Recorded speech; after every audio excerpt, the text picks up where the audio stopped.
Price the Lord. Aroma T വിയിലെ എല്ലാ മാന്യ പ്രേക്ഷകർക്കും വേഗം വരുന്ന കർത്താവായ യേശുക്രിസ്തുവിന്റെ നാമത്തിലെ വന്ദനത്തെയും സ്വാഗതത്തെയും അറിയിക്കുന്നു. അനുഗ്രഹീതവും മനോഹരവുമായ ജീവിതാനുഭവങ്ങളും വ്യത്യസ്ത സാക്ഷ്യവും വചനചിന്തകളുമായി നിങ്ങളോടൊപ്പം ആയിരിക്കുന്നതിൽ ഞങ്ങൾക്ക് വളരെ സന്തോഷമുണ്ട്. ഇന്ന് നമ്മോടൊപ്പം സമയം ചിലവഴിക്കുന്നതിന് 1980 കാലയളവിൽ പത്രമാധ്യമങ്ങളിൽ നിറഞ്ഞു നിന്ന, വാർത്താ മാധ്യമങ്ങളിൽ നിറഞ്ഞു നിന്നതായ ഒരു വ്യക്തിയെയാണ് ഇന്ന് നമ്മോടൊപ്പം സാക്ഷ്യം പറയുന്നതിനായി ദൈവം അയച്ചിരിക്കുന്നത്. ഒരുപക്ഷെ നിങ്ങൾക്കറിയാമായിരിക്കാം, മദ്രാസിലെ മകൻ എന്ന അപരനാമത്തിൽ അറിയപ്പെട്ടിരുന്ന ശ്രീ റെനി ജോർജ് അവറുകളെയാണ് ഇന്ന് നമ്മോടൊപ്പം സാക്ഷ്യം പറയുന്നതിനായി ലഭിച്ചിരിക്കുന്നത്. അദ്ദേഹത്തിന്റെ യേശുവിനെ അറിയുന്നതിന് മുൻപുള്ളതായ ആ കാലയളവിനെ കുറിച്ചും യേശുവിനെ അറിഞ്ഞതിന് ശേഷം തനിക്കുണ്ടായ ജീവിതാനുഭവങ്ങളെ കുറിച്ചും അരോമ ടി വിയിലെ പ്രേക്ഷകരോടൊപ്പം പങ്കുവയ്ക്കുന്നു. ആകയാൽ നമുക്ക് ശ്രദ്ധയോടെ കേൾക്കാം. ഇത് നിങ്ങൾക്ക് വളരെ അനുഗ്രഹിക്കപ്പെട്ട ഒരു അനുഭവമായിരിക്കും. കർത്താവ് നമ്മെ സഹായിക്കട്ടെ. കർത്താവിന്റെ ദാസൻ പ്രിയ റെനി ജോർജ് അച്ചാനെ തികഞ്ഞ സ്നേഹത്തോടും ആദരവോടും കൂടി അരോമ ടി വിയിലെ പ്രേക്ഷകരോടൊപ്പം സമയം ചെലവഴിക്കുന്നതിനെ സ്വാഗതം ചെയ്തുകൊള്ളുന്നു. പ്രൈസ് ലോർഡ് അച്ചാ. Praise Lord. Thank you pastor. God bless you. Okay അച്ചാനെ അരോമ ടി വിയിലെ പ്രേക്ഷകരോടൊപ്പം പരിചയപ്പെടുത്താൻ ഞങ്ങൾക്ക് വളരെ സന്തോഷമുണ്ട്.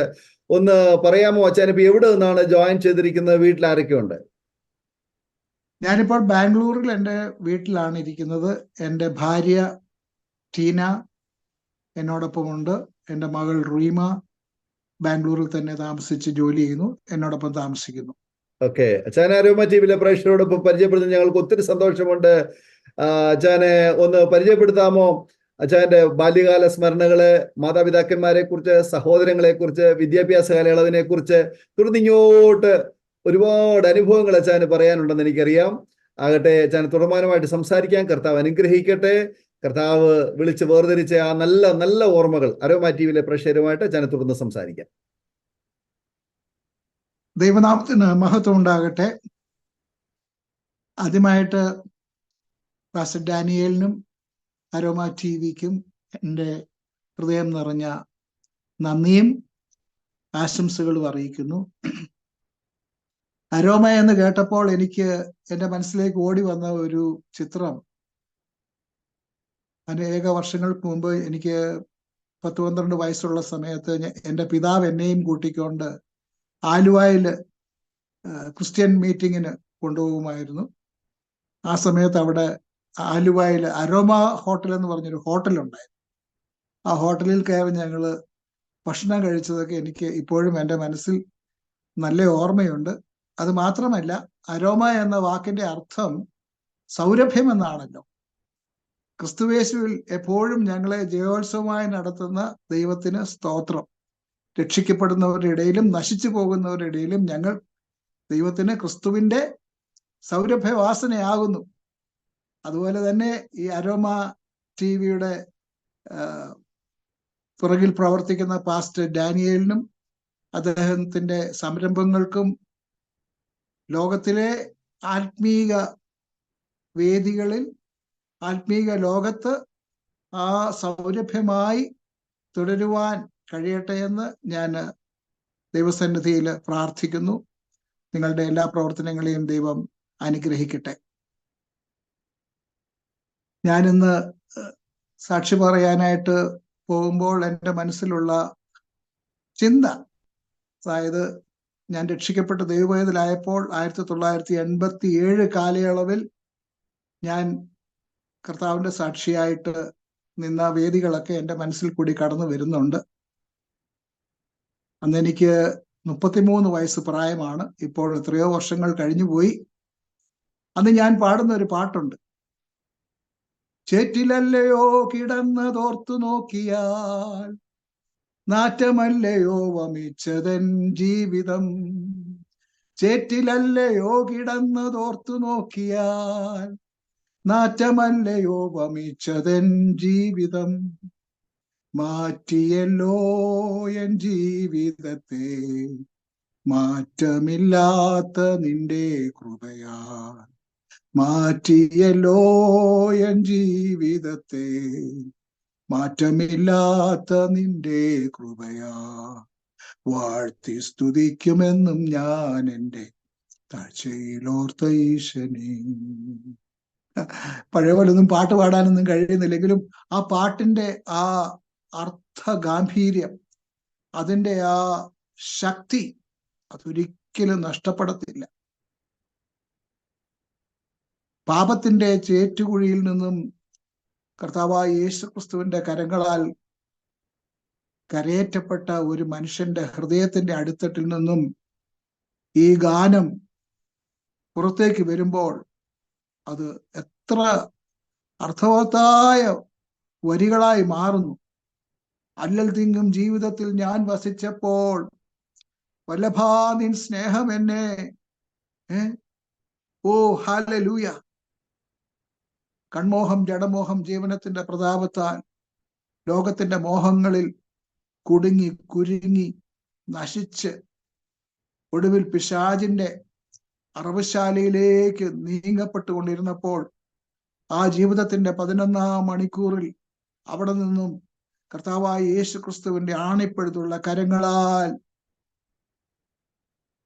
പിടിക്കപ്പെട്ട, രക്ഷിക്കപ്പെട്ട ആ ജീവിതങ്ങളുടെ ആ കർത്താവിനോടുള്ള അവരുടെ ആ സ്നേഹവും അവരുടെ കടപ്പാടും എല്ലാം ഈ ഗാനത്തിൽ കൂടെ നമുക്ക് മനസ്സിലാക്കാൻ കഴിയുന്നതാണ്.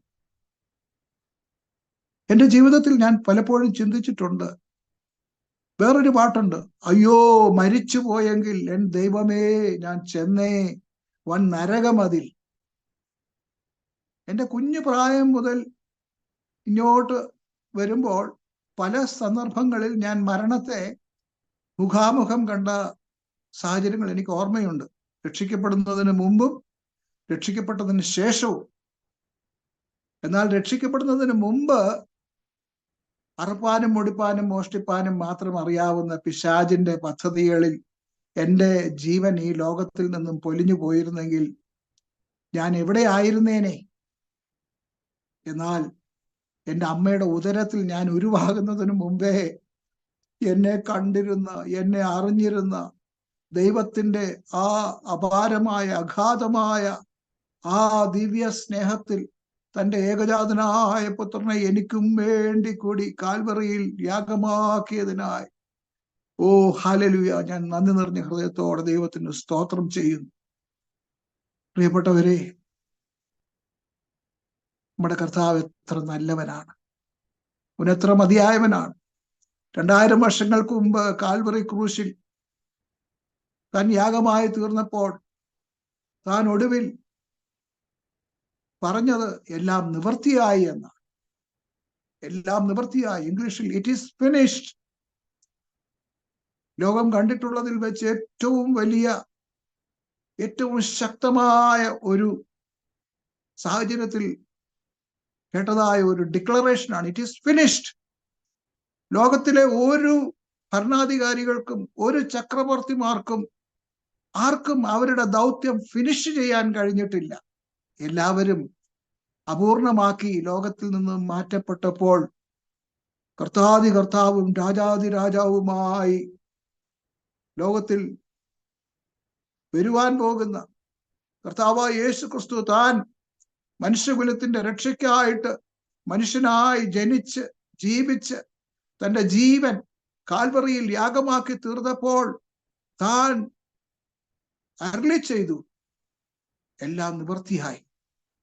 എന്നാൽ ആ ഡിക്ലറേഷനോടൊപ്പം ഇന്ന് വരെ ലോകം കണ്ടിട്ടുള്ളതിൽ വെച്ച് ഏറ്റവും വലിയ ഒരു പദ്ധതിയുടെ ഉദ്ഘാടനം നടത്തുക കൂടിയായിരുന്നു കർത്താവ്.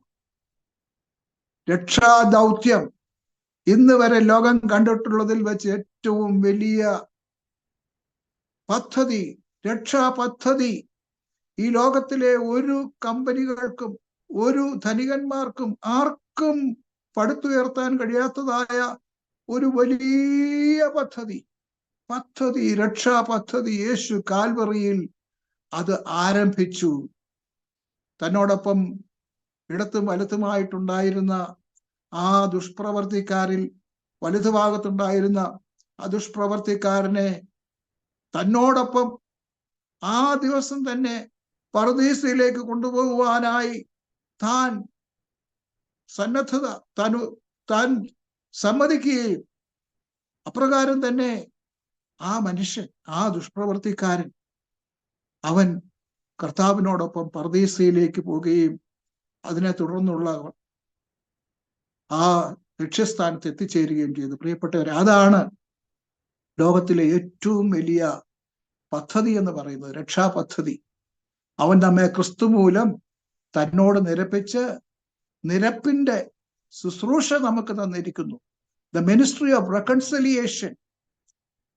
ദൈവത്തിൽ നിന്നും അകന്നുപോയ മനുഷ്യകുലത്തെ വീണ്ടും ദൈവത്തിങ്കിലേക്ക് അടുപ്പിക്കുന്ന ആ പദ്ധതി, പാപത്തിന്റെ ചേറ്റുകുഴിയിൽ വീണ മനുഷ്യനെ ആ പാപത്തിൽ നിന്നും കരേറ്റി അവനെ ദൈവ പൈതലാക്കി തീർക്കുന്ന ആ ഏറ്റവും ഉന്നതമായ, ഏറ്റവും വലിയ ആ രക്ഷാ പദ്ധതി യേശു അന്ന് ഉദ്ഘാടനം ചെയ്തു.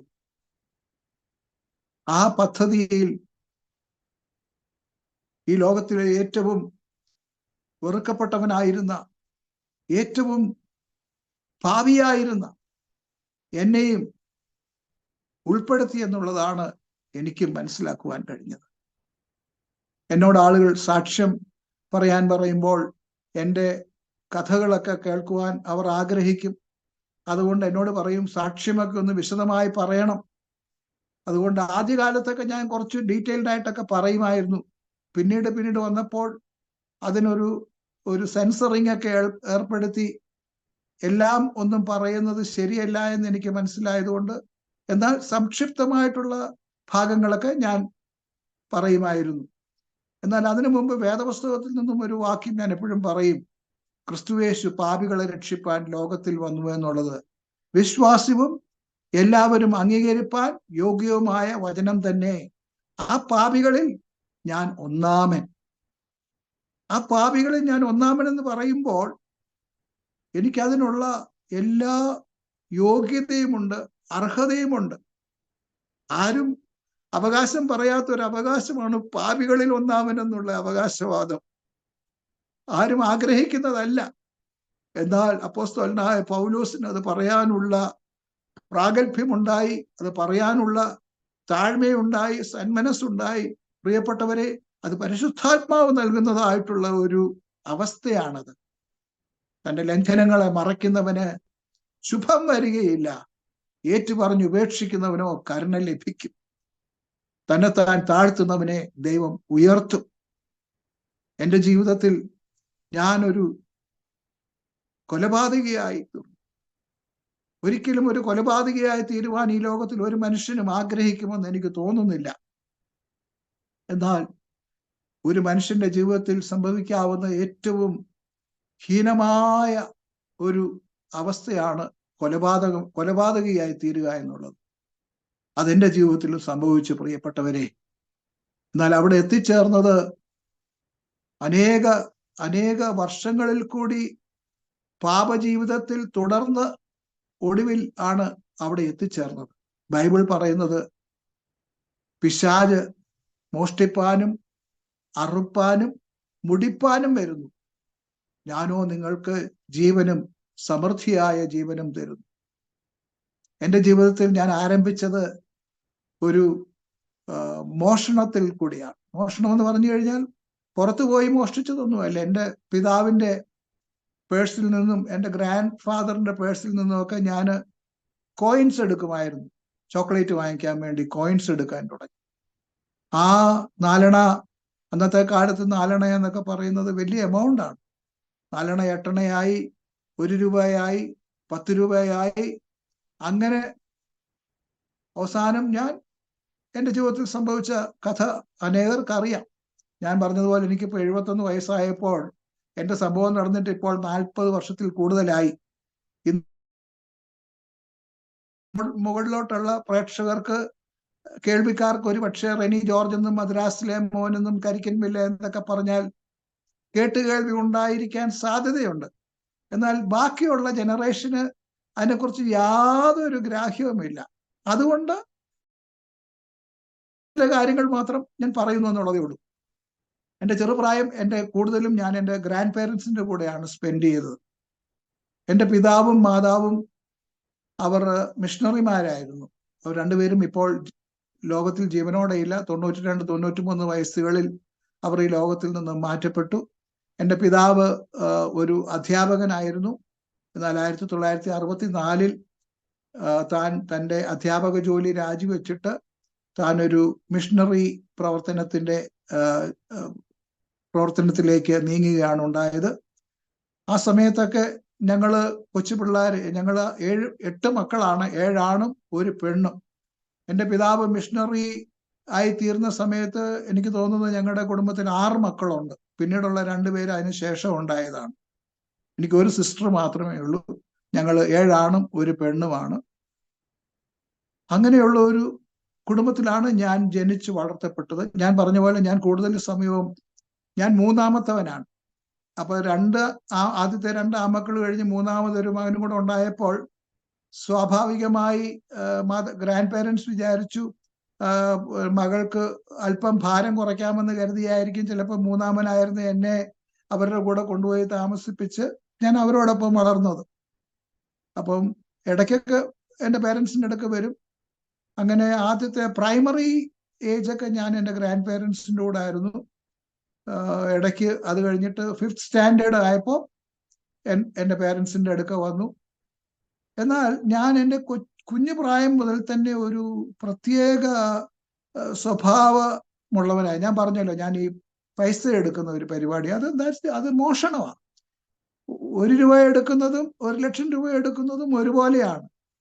അത് മോഷണമാണ്. അതപ്പോൾ ആ മോഷണ സ്വഭാവം അതൊരു സ്പിരിറ്റ് ആണെന്നാണ് ഞാനിപ്പോൾ മനസ്സിലാക്കുന്നത്. അതായത് മോഷ്ടിക്കുക, കവരുക, മോഷ്ടിപ്പാനും അറുപ്പാനും മുടിപ്പാനും.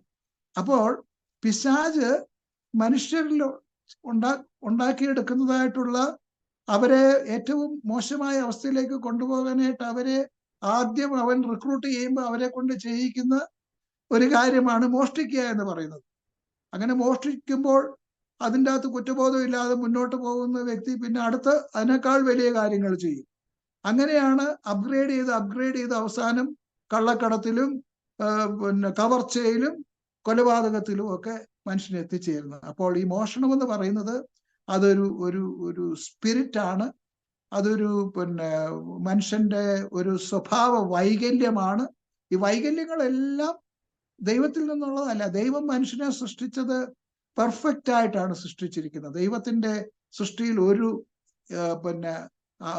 വൈകല്യവുമില്ല. എന്നാൽ ഈ വൈകല്യം ഉണ്ടാക്കിയതെല്ലാം ദൈവത്തിന്റെ ശത്രുവായ പിശാചാണെന്ന് വളരെ വ്യക്തമാണ്. അത് മെഡിക്കൽ സയൻസ് പറഞ്ഞാലും അത് ഫിലോസഫിക്കാർ പറഞ്ഞാലും അതൊന്നും അതിനേക്കാൾ ഉപരിയായിട്ട് നമുക്ക് മനസ്സിലാക്കുവാൻ പറ്റുന്ന ഒരു കാര്യമാണ്. അത് ദൈവത്തിന്റെ എതിരായ ആ ഭാഗത്ത് നിന്നും, അത് ദൈവത്തിനെതിരായിട്ട് ഒരു ഭാഗം മാത്രമേ ഉള്ളൂ. അത് ദൈവം വെളിച്ചവും പിശാച് ഡാർക്ക്നെസ്സുമാണ്. The spirit of light and spirit of darkness. അപ്പൊ സ്പിരിറ്റ് ഓഫ് ഡാർക്ക്നെസ്സിന്റെ ഭാഗമായിട്ട് എന്നെ ചെറുപ്രായം മുതൽ തന്നെ ഇങ്ങനെ വളർത്തിക്കൊണ്ട് വന്നു. അങ്ങനെ ഞാനൊരു ക്ലെപ്റ്റോമേനിയാക്ക് എന്ന് പറയാം. ക്ലെപ്റ്റോമേനിയ എന്ന് പറഞ്ഞു കഴിഞ്ഞാൽ കുഞ്ഞുങ്ങൾ മോഷ്ടിക്കുന്ന സ്വഭാവമുള്ളവരായി തീരുന്നതാണ് ക്ലെപ്റ്റോമേനിയ എന്ന് പറയുന്നത്. അങ്ങനെ ഞാനൊരു ക്ലെപ്റ്റോമേനിയാക്കായിട്ട് മാറി.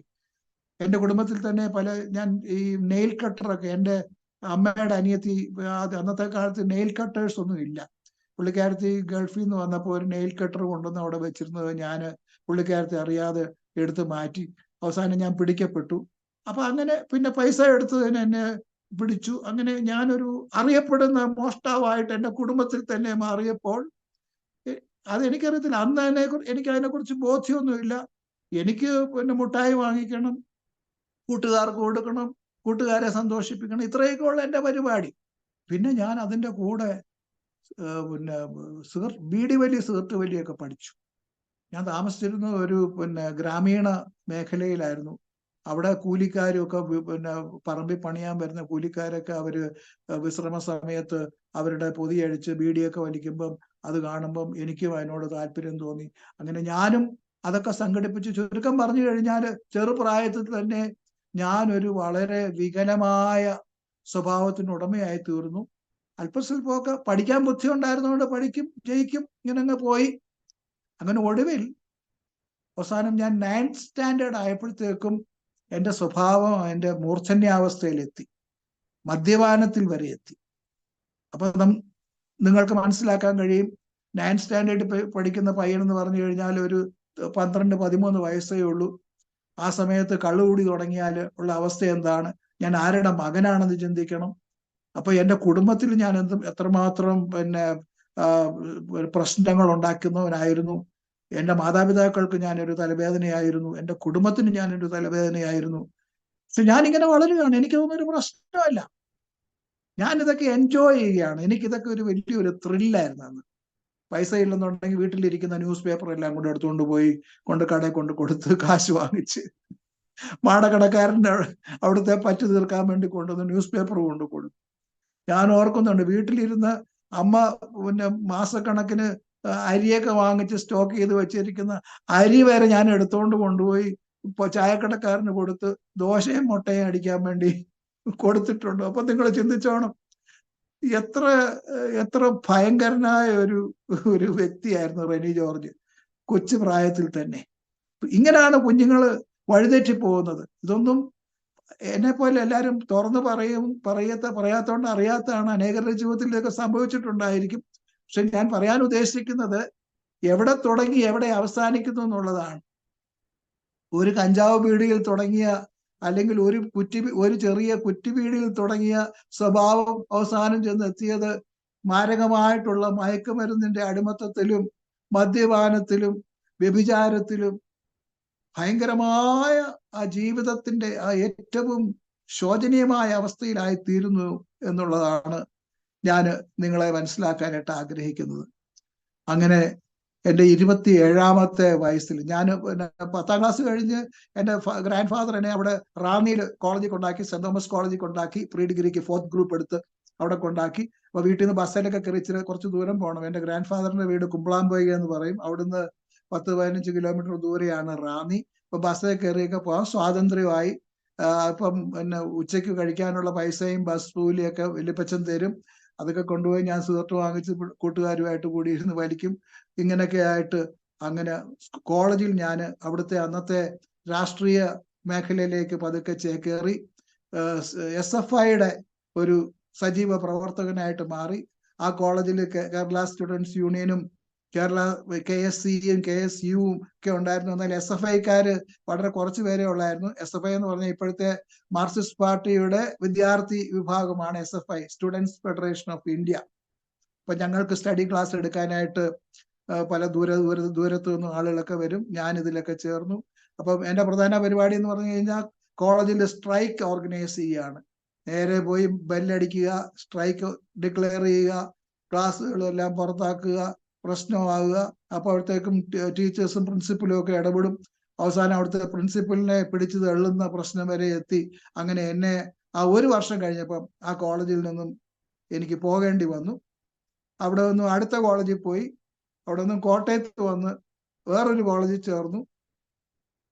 അവിടെ ഞാൻ നേരെ SFIയിൽ നിന്ന് നേരെ KSUവിലേക്ക് ചേക്കേറി. കാരണം എൻ്റെ കൂടെ സ്കൂളിൽ പഠിച്ച പിള്ളേരൊക്കെ അന്നത്തെ KSUവിന്റെ ലീഡേഴ്സ് ആയിരുന്നു. ഉമ്മൻചാണ്ടിയൊക്കെ അന്ന് MLA ആയിട്ടിരിക്കുന്ന കാലഘട്ടത്തിലാണ്. അങ്ങനെ KSUവിലായി. അവിടെയും എനിക്കൊരു പ്രത്യേക ലീഡർഷിപ്പ് ക്വാളിറ്റി ഉണ്ടായിരുന്നെന്നാണ് ആൾക്കാർ പറയുന്നത്. അങ്ങനെ ഞാൻ അവിടെയും കോളേജ് യൂണിയൻ എഡിറ്ററായിട്ടൊക്കെ തെരഞ്ഞെടുപ്പിൽ നിന്ന് ജയിച്ചു. അവിടെയും 1 വർഷം കഴിഞ്ഞപ്പം അവിടെയും അവിടെ കോളേജിൽ പഠിക്കുന്നുവെന്ന് മാത്രമേ ഉള്ളൂ. പക്ഷെ എൻ്റെ ആക്ടിവിറ്റി മുഴുവൻ അവിടെയുള്ള കുപ്രസിദ്ധരായിട്ടുള്ള ചില ഗാങ്സ്റ്റേഴ്സുമായിട്ടൊക്കെ ചേർന്ന് കാറിൽ കറങ്ങി നടക്കുക, മദ്യപിക്കുക, മയക്കുമരുന്ന്, കഞ്ചാവ് വലിക്കുക, ഇതൊക്കെയായിരുന്നു എൻ്റെ പരിപാടി.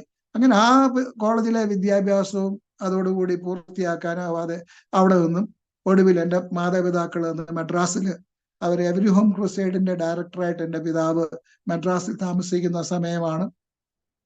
അങ്ങനെ നേരെ വീട്ടിൽ വന്നു. മാതാപിതാക്കൾക്ക് മക്കളെ തള്ളിക്കളയാൻ പറ്റത്തില്ലല്ലോ.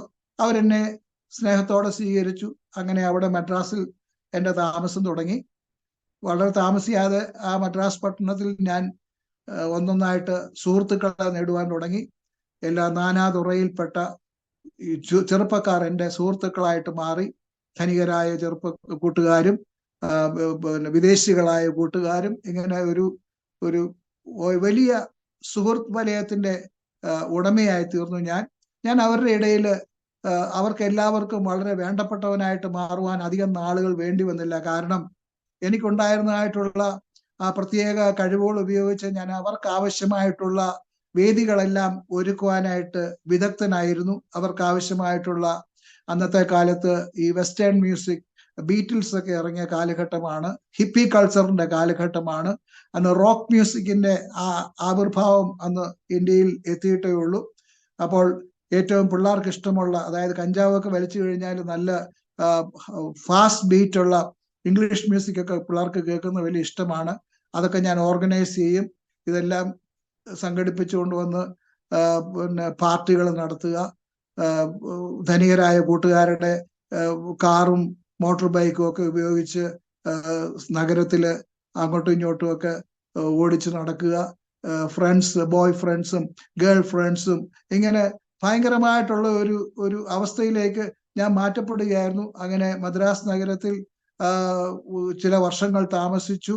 ആ കാലഘട്ടത്തിൽ ഞാൻ മറ്റ് പല കുറ്റകൃത്യങ്ങൾ ചെയ്തെങ്കിലും അന്നൊന്നും പിടിക്കപ്പെട്ടിട്ടില്ല. മയക്കുമരുന്നിന്റെ ഉപയോഗം ഉണ്ടായിരുന്നുകൊണ്ട് ആ മയക്കുമരുന്ന് സംഘടിപ്പിക്കാനായിട്ട് പല കാര്യങ്ങളും ചെയ്യേണ്ടി വന്നു. അതൊക്കെ ചെയ്തു. എങ്കിലും അന്നൊന്നും പിടിക്കപ്പെടാഞ്ഞത് കൊണ്ട് ഞാനിങ്ങനെ കഴിഞ്ഞെന്നുള്ളതേ ഉള്ളൂ. വാഹനങ്ങൾ ഓടിക്കുവാനും ഒക്കെ എനിക്ക് പ്രത്യേക കഴിവുണ്ടായിരുന്നു. അന്ന് ഞാൻ മദ്രാസിൽ നിന്നും എൻ്റെ പിതാവ് ഡൽഹിക്ക് താമസം മാറ്റിയ സമയത്ത് എന്നെ അവരോടൊപ്പം ഡൽഹിക്ക് കൊണ്ടുപോയി. എന്നാൽ എനിക്ക് ഡൽഹിയിലെ താമസം അത്ര ഇഷ്ടപ്പെട്ടില്ല. അവിടെ നിന്നും ഡൽഹിയിൽ നിന്നും ഞാൻ വീണ്ടും മദ്രാസിൽ വന്നു. ഇതിനിടയ്ക്ക് പല കാര്യങ്ങളും ഞാൻ ചെയ്യുന്നുണ്ട്.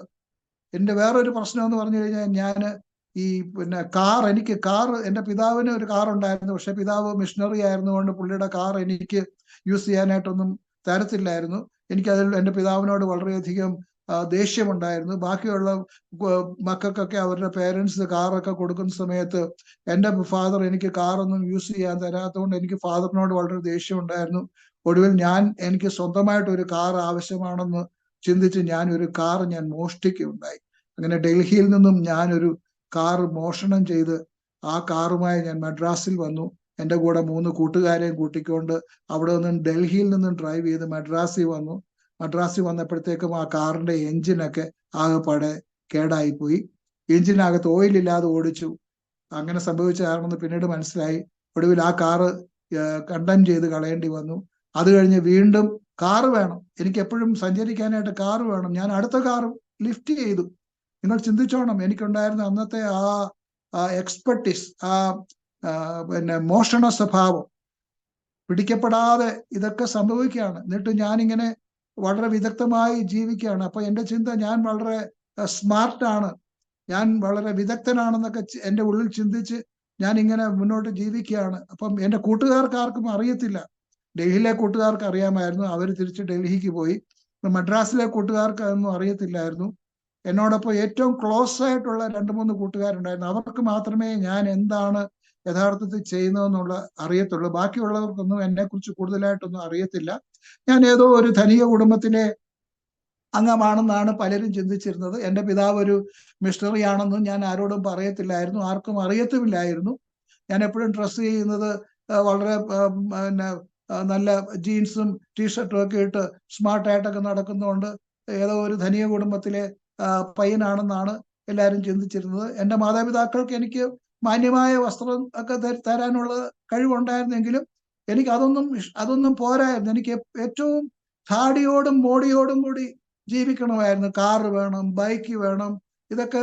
പക്ഷെ എൻ്റെ പേരൻസിന് അതൊന്നും എനിക്ക് പ്രൊവൈഡ് ചെയ്യാനായിട്ട് പറ്റത്തില്ല. എനിക്ക് ജോലിയില്ല, ഞാനൊരു ഡ്രോപ്പ് ഔട്ടാണ്. എൻ്റെ പേരൻസിന് അവർക്ക് ദൈവവേലയ്ക്ക് വേണ്ടി അവരുടെ കയ്യിൽ വരുന്ന പണം എനിക്ക് ധൂർത്തടിക്കാൻ വേണ്ടി തരുവാനായിട്ട് കഴിയില്ലല്ലോ. അപ്പോൾ അതുകൊണ്ടാണ് ഞാൻ തനിയെ പണം ഉണ്ടാക്കാനായിട്ടുള്ള കാര്യങ്ങളൊക്കെ ചിന്തിച്ച് ഇങ്ങനെയൊക്കെയുള്ള കാര്യങ്ങൾ ചെയ്തത്. എൻ്റെ ഏറ്റവും ക്ലോസ് ഫ്രണ്ട്സായിട്ട് 3 വിദേശികൾ ഉണ്ടായിരുന്നു. ഒരാൾ കെനിയാക്കാരനായിട്ടുള്ള ഡാനിയേൽ കിബിലോ, രണ്ടാമത്തെ ആള് മലേഷ്യക്കാരനായ ഗുണശേഖരൻ, മൂന്നാമത്തെ ആള് ഗുലാം മുഹമ്മദ്. ഏറ്റവും ക്ലോസ് ഫ്രണ്ട്സ് എന്ന് പറഞ്ഞതിന്റെ കാരണം, ഞങ്ങൾ 4 പേരും കൂടെ ഒരു മുറിയിലാണ് താമസിച്ചിരുന്നത്. ഒരേ തൂവാന പക്ഷികളായിരുന്നു ഞങ്ങൾ. Birds of the same feather flocks together എന്ന് പറയുന്നത് പോലെ ഞങ്ങൾ 4 പേരും ഒരു മുറിയിൽ താമസിച്ച് ഞങ്ങൾ 4 പേരുടെയും അഭിരുചികളും ആഗ്രഹങ്ങളും എല്ലാം ഒരേ ശൈലിയിലുള്ളതായിരുന്നു. ഏറ്റവും പ്രധാന പരിപാടി എന്ന് പറഞ്ഞു കഴിഞ്ഞാൽ മയക്കുമരുന്ന് ഉപയോഗം. പാട്ട് കേൾക്കുക, പിന്നെ ക്ലബിൽ പോവുക, ഡാൻസ് ചെയ്യുക, അങ്ങനെയുള്ള അതാ. അല്ല പഠിക്കാൻ അവരുടെ പേരൻസ് അവരെ പഠിക്കാൻ വേണ്ടി കഷ്ടപ്പെട്ട് അവിടെ നിന്നും ഇന്ത്യയിലേക്ക് അയച്ചതാണ്. എന്നാൽ ഇവിടെ പഠിത്തമൊന്നുമില്ല. ഞാൻ അവരുടെ ലീഡറായിട്ട് അവരെ മേയിച്ചുകൊണ്ട് നടക്കുന്നു. വേറെ ഒത്തിരി കൂട്ടുകാരുണ്ട്. മദ്രാസ് മെഡിക്കൽ കോളേജിലെ കൂട്ടുകാരുണ്ടായിരുന്നു, ലോ കോളേജിലെ കൂട്ടുകാരുണ്ടായിരുന്നു, ക്രിസ്ത്യൻ കോളേജിലെ കൂട്ടുകാരുണ്ടായിരുന്നു, ലയോള കോളേജിലെ കൂട്ടുകാരുണ്ടായിരുന്നു. ഇവർക്കൊന്നും എന്നെക്കുറിച്ച് കൂടുതലായിട്ടൊന്നും അറിയത്തില്ല. കാറയിൽ വരുന്നു, നല്ല പിന്നെ മോഡിയിൽ ഡ്രസ്സ് ചെയ്തിട്ടുണ്ട്, ഹിപ്പി സ്റ്റൈലാണ്, മാൻ ഓഫ് ആക്ഷൻ ആണ്, കയ്യിൽ നല്ല സാധനമൊക്കെ ഉണ്ട്. അപ്പൊ നല്ല നല്ല ഡിമാൻഡാണ് എനിക്ക് എപ്പോഴും. റെനി വരുന്നെന്ന് പറഞ്ഞു കഴിഞ്ഞാൽ എല്ലാവർക്കും വലിയ സന്തോഷമാണ്. റെനി വന്നാൽ റെനിയുടെ സാധനമൊക്കെ ഉണ്ട്. റെനിയുടെ കാറിനകത്ത് നല്ല മ്യൂസിക് സിസ്റ്റം ഉണ്ട്, റെനിയുടെ കയ്യിൽ നല്ല സാധനമുണ്ട്. അപ്പൊ എന്റെ കൂടെ കൂടാനും ഒക്കെ പിള്ളേർക്ക് വലിയ താല്പര്യമായിരുന്നു. എല്ലാവരും എന്നെ ഇഷ്ടപ്പെട്ടെന്ന് ഞാൻ അന്ന് ചിന്തിച്ച് ഇന്ന് എനിക്ക് മനസ്സിലായി എന്തുകൊണ്ടാണ് എന്നെ അവരെല്ലാവരും ഇഷ്ടപ്പെട്ടതെന്നുള്ളത്. അങ്ങനെ ജീവിച്ചു. അപ്പോൾ എൻ്റെ കൂട്ടുകാർ, ഞാൻ പറഞ്ഞില്ല വിദേശികൾ, അവർക്കും വീട്ടിൽ നിന്ന് ന്യായമായിട്ടുള്ള പണം അയച്ചു കൊടുക്കുമായിരുന്നു. എന്നാൽ അതൊക്കെ മാസത്തിന്റെ ആദ്യത്തെ 10 ദിവസം ആകുമ്പോഴത്തേക്കും അതെല്ലാം ഫിനിഷ് ചെയ്യും. അത്ര ദൂർത്തടിച്ച് ജീവിക്കുകയാണ്. പഞ്ചനക്ഷത്ര ഹോട്ടലുകളിൽ പോയി പിന്നെ മ്യൂസിക് കേൾക്കാനൊക്കെ പോകണമെങ്കിൽ എന്തുമാത്രം പൈസ വേണം ആ കാലത്ത്. അപ്പോൾ കൂടുതൽ പണത്തിനായിട്ട് എന്തെങ്കിലും ചെയ്യണമെന്ന് ഞാൻ നേതാവായിട്ട്, അന്ന് നേതാവ് ഞാനാണ്, ഞാൻ കൂട്ടുകാരോട് പറഞ്ഞു, we need to make some money. നമുക്ക് കുറച്ച് പണം എങ്ങനെയും ഉണ്ടാക്കണം. നമുക്ക് ദിവസവും നമുക്ക് ഉപയോഗിക്കാനായിട്ട് ഇത്രയും എക്സ്പെൻസീവ് ആയിട്ടുള്ള ഡ്രഗ്സ് വേണം, ബൂസ് വേണം, പിന്നെ നമുക്ക് ഹോട്ടലിൽ പോകണമെങ്കിൽ പൈസ വേണം. അപ്പൊ ഇതിന് നമുക്ക് എപ്പോഴും നമ്മുടെ കയ്യിൽ ധാരാളം പണം ഉണ്ടായിരിക്കണം. നിങ്ങളുടെ വീടുകളിൽ നിന്ന് വരുന്ന പണമൊന്നും തികയുന്നില്ലല്ലോ, എനിക്ക് എൻ്റെ വീട്ടിൽ നിന്നൊന്നും തരുന്നുമില്ല. അതുകൊണ്ട് നമുക്ക് പണം നമ്മുടെ കയ്യിൽ ധാരാളമായിട്ട് എപ്പോഴും ഉണ്ടാകാനായിട്ടുള്ള ഏറ്റവും നല്ല പരിപാടി നമുക്ക് ഈ മയക്കുമരുന്നിന്റെ, അന്ന് ഹെറോയിൻ ഇന്ത്യയിലേക്ക് എത്തിയ കാലഘട്ടമാണ്. ഹെറോയിൻ കച്ചവടം ഭയങ്കര ലാഭമാണെന്നൊക്കെ ഇങ്ങനെ പിള്ളേർ ഈ അതിൻ്റെ അകത്ത് ഉൾപ്പെട്ട ആൾക്കാർ പറയുന്നതൊക്കെ ഞാൻ കേട്ടിട്ടുണ്ട്. അപ്പൊ ഞാനും എൻ്റെ കൂട്ടുകാരും കൂടി പ്ലാൻ ചെയ്ത് നമുക്ക് കുറെ ഹെറോയിൻ കൊണ്ടുവന്ന് അത് നമുക്ക് പരിപാടി ചെയ്യാം, അപ്പം ഇഷ്ടംപോലെ പണമാകുമെന്നൊക്കെ പറഞ്ഞു. അപ്പൊ കൂട്ടുകാർ 24 മണിക്കൂറും ഫിറ്റാ. കാരണം രാവിലെ എഴുന്നേറ്റാൽ മുതൽ കിടക്കാൻ പോകുന്നിടം വരെ എന്തെങ്കിലും മയക്കുമരുന്നോ മദ്യമോ എന്തെങ്കിലുമൊക്കെ കഴിച്ച്, സുബോധത്തിലല്ല, അബോധാവസ്ഥയൊന്നും അല്ല, പക്ഷെ ഹൈ, ഞങ്ങൾ പറയുന്ന ഹൈ എന്നാ പറയുന്നത്. അതായത് താഴെയല്ല, മോളിലെ എപ്പോഴും. അവസാനം പിന്നെ കിടന്ന് ഉറങ്ങണമെന്നുണ്ടെങ്കിൽ അതിനും വേറെ ഗുളിക കഴിക്കണം. കാരണം മുകളിലോട്ട് പോകാനുള്ള സാധനം കഴിച്ചു കഴിഞ്ഞാൽ പിന്നെ താഴോട്ട് വരാനായിട്ട് പറ്റത്തില്ല. പിന്നെ താഴോട്ട് പോകുന്നത് വേറെ ഗുളിക കഴിച്ചാ താഴോട്ട് പോകുന്നത്. ഇങ്ങനെ അപ്പറും ഡൗണറും ഒക്കെ കഴിച്ച് ഞങ്ങള് അങ്ങടെ മനുഷ്യ മനസാക്ഷിയൊക്കെ നഷ്ടപ്പെട്ട് ഭയങ്കരമായ പൈശാചികമായ ഒരു മാനസിക അവസ്ഥയിലായിരുന്നെന്ന് വ്യക്തമാണ്. അങ്ങനെ എൻ്റെ കൂട്ടുകാർ പറഞ്ഞു, ഓക്കെ ലെറ്റ്സ് ഡു സംതിങ്. അങ്ങനെ ഞങ്ങൾ 4 പേരും കൂടെ എൻ്റെ കാറൊക്കെ സർവീസ് ചെയ്ത് എല്ലാം റെഡിയാക്കി കേരളത്തിലോട്ട് അപ്പൊ ഞാൻ വിചാരിച്ചു എൻ്റെ കയ്യിലിരിക്കുന്ന കാറിന്, അന്നത്തെ ഞാനൊരു RC ബുക്കൊക്കെ ഉണ്ടാക്കിയിട്ടുണ്ട്, വേണ്ടി വന്നു കഴിഞ്ഞാൽ നാട്ടിൽ കൊണ്ടുപോയി ഈ കാർ അങ്ങ് വിൽക്കാം, കാറ് വിറ്റിട്ട് അതിന്റെ പണം ഉപയോഗിക്കാം. ഇങ്ങനെ കോൺക്രീറ്റ് ആയിട്ടുള്ള പ്ലാനൊന്നുമില്ല, ബട്ട് ഡെസ്പറേറ്റ്. പിന്നെ ഡെസ്പറേറ്റ് എന്ന് പറഞ്ഞു കഴിഞ്ഞാൽ എന്തും ചെയ്യാനുള്ള ഒരു മനസ്സിന് ഉടമകളായിട്ട് മാറി കഴിഞ്ഞാൽ desperate.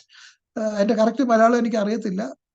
V were desperate for money, we were desperate. അപ്പൊ അങ്ങനെ ഞങ്ങൾ 4 പേരും കൂടെ കാറിൽ കയറി കേരളത്തിലോട്ട് പോയി. വ്യക്തമായ യാതൊരു പരിപാടിക്കും ധാരണയോ പ്ലാനോ ഒന്നുമില്ല. ബട്ട് സംഭവം എങ്ങനെയെങ്കിലും പണം ഉണ്ടാക്കണം. അതായത് മൂലധനം, ഹെറോയിൻ വ്യാപാരം നടത്താനുള്ള മൂലധനം ഉണ്ടാക്കിക്കൊണ്ട് വരാൻ വേണ്ടി കേരളത്തിലേക്ക് പോയതാ. ഗോഡ്സ് ഓൺ കൺട്രിയിലേക്ക് പോവുകയാണ് മദ്രാസിൽ നിന്ന്. അന്ന് മദ്രാസ് എന്നാ പറയുന്നത്, ഇന്ന് ഇപ്പോഴാ ചെന്നൈ ആയത്. അങ്ങനെ ഞങ്ങൾ 4 പേരും കൂടെ പാട്ടൊക്കെ കേട്ട് മയക്കുമരുന്നൊക്കെ ഉപയോഗിച്ച് കേരളത്തിൽ ചെന്ന് അവിടെ ചെന്ന് ഇറങ്ങി കോട്ടയത്ത് പോയി അവിടെ താമസിക്കുക.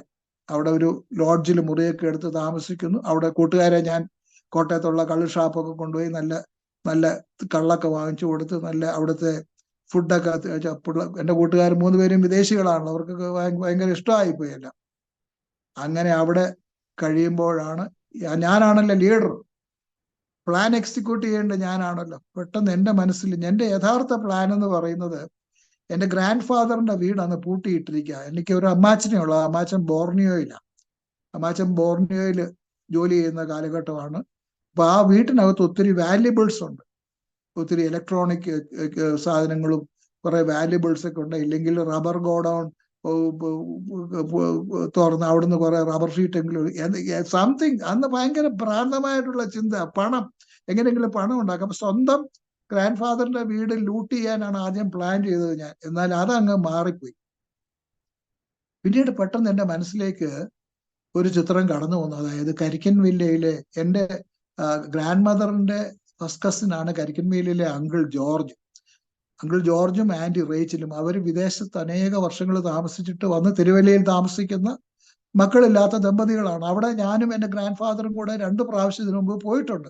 അപ്പൊ അവർക്കുള്ള പ്രത്യേകത, അവരെ എപ്പോഴും നോക്കിക്കഴിഞ്ഞാൽ അവരുടെ കയ്യിലും കഴുത്തിലും എല്ലാം ഇങ്ങനെ ചങ്ങല, സ്വർണ്ണ ചങ്ങല ഇട്ടിരിക്കുന്ന ആൾക്കാരാണ്. അവര് ലയൺസ് ക്ലബും അവര് മദ്യപാനവും ആ ഒരു ടൈപ്പ് ആൾക്കാരായിരുന്നു. അവർ മറ്റ് സമൂഹത്തിലുള്ള താണവരുമായിട്ടൊന്നും ഒരു ഇടപാടില്ല. എല്ലാം ഹൈഫൈ സൊസൈറ്റിക്കാർ. അവരുടെ ചിത്രം എൻ്റെ മനസ്സിലേക്ക് വന്നു. അവരുടെ ശരീരത്തിൽ ഇത്രമാത്രം ഗോൾഡ് ഉണ്ടെങ്കിൽ, അപ്പൊ അവരെ കുറിച്ചുള്ള ചില കഥകൾ കേട്ടിട്ടുള്ള, അവരിങ്ങനെ നാട്ടിൽ വരുന്ന സമയത്ത് അവർ വിദേശത്ത് നിന്നും സ്വർണം കൊണ്ടുവന്നിട്ടുണ്ട്. ഒരു പ്രാവശ്യം അവര് കസ്റ്റംസ് അവരെ പിടിച്ചു, ഇന്ററഗ്രേറ്റ് ചെയ്തെന്നൊക്കെ ഇങ്ങനെ കഥകളൊക്കെ കേട്ടിട്ടുണ്ട്. അപ്പൊ എൻ്റെ മനസ്സിലൊരു ചിന്ത വന്നു, ആ വീട്ടിൽ ഒത്തിരി സ്വർണവും പണവും ഒക്കെ കാണും. കൊണ്ട് എൻ്റെ കൂട്ടുകാരോട് പറഞ്ഞു, ഇങ്ങനെ ഒരു സ്ഥലമുണ്ട്, നമ്മൾ അവിടെ പോയാൽ അവരെ ഹോൾഡ് ചെയ്താൽ നമുക്ക് ഒത്തിരി പണവും സ്വർണവും ഒക്കെ നമുക്ക് കിട്ടും. കേൾക്കാത്ത താമസം കൂട്ടുകാർ പറയാം, ലെറ്റ്സ് ഡു ഇറ്റ്. ഞാൻ പറഞ്ഞല്ലോ 24/7 ലൈക്ക് സുബോധമില്ലാത്ത അവസ്ഥയിൽ പിശാചിന്റെ അടിമകളായിട്ട് ജീവിക്കുന്നവർക്ക് വേറെ എന്താ പറയാൻ കേട്ടോ. അങ്ങനെ അവർ പറഞ്ഞു, യെസ് പറഞ്ഞു. അങ്ങനെ അന്നത്തെ ദിവസം 4 മണിയായപ്പോൾ ഞങ്ങൾ കോട്ടയത്തു നിന്ന് ഞങ്ങൾ 4 പേരും കൂടെ പിന്നെ തിരുവല്ലയിലേക്ക് ഡ്രൈവ് ചെയ്തു.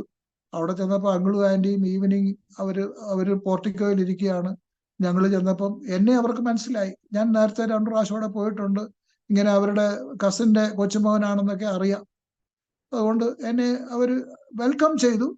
ഞാൻ പറഞ്ഞു, എൻ്റെ കൂട്ടുകാർ ഫോറിനേഴ്സ് ആണ്, അവരെ കേരളം ഒന്ന് കാണിക്കാൻ വേണ്ടി ഞങ്ങൾ മദ്രാസിൽ നിന്ന് വന്നതാണ്. We are driving down to Trivandrum.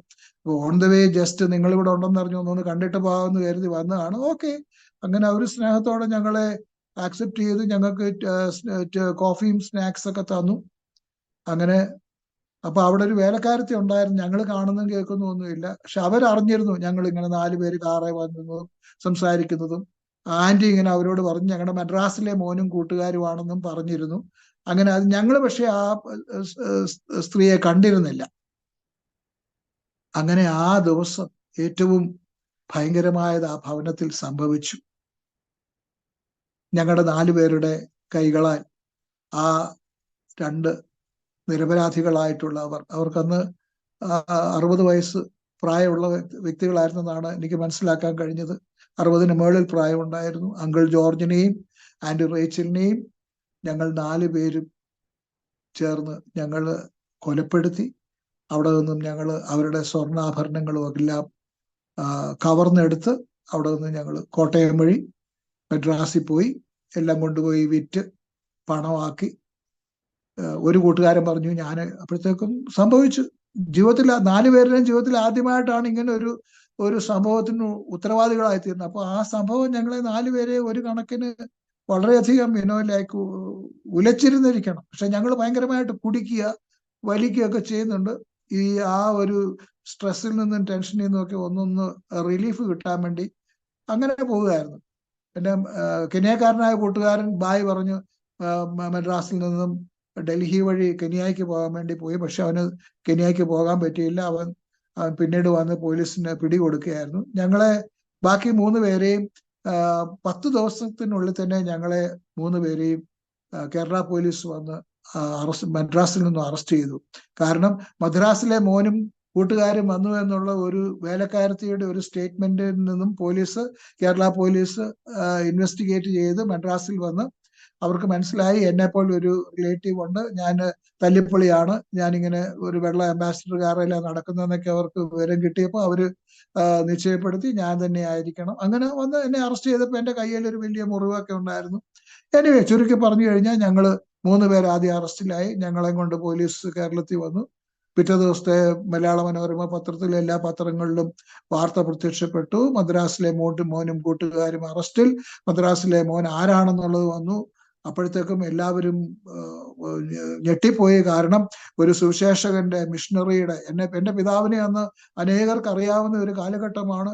എല്ലാവരും ഭയങ്കരമായിട്ട് തകർന്നുപോയി. കാരണം ഇങ്ങനെയുള്ള ഒരു മകനുണ്ടോ, സി ജോർജിന്റെ മകൻ ഇങ്ങനെയുള്ളവനായിരുന്നു എന്ന് ആളുകൾക്ക് വളരെ ദുഃഖമുണ്ടായി. അങ്ങനെ ഞങ്ങൾ 3 പേര് ആദ്യം പോലീസ് കസ്റ്റഡിയിലായി. പിന്നീട് 4ാമത്തെ പ്രതിയായ കെനിയക്കാരൻ കിബിലോ ഡാനിയൽ ഞങ്ങളെ 3 പേരെ പിടിച്ചെന്നറിഞ്ഞ് വന്ന് സറണ്ടർ ചെയ്തു. അങ്ങനെ ഞാൻ 4 പേരും സബ് ജയിലിൽ അടയ്ക്കപ്പെട്ടു.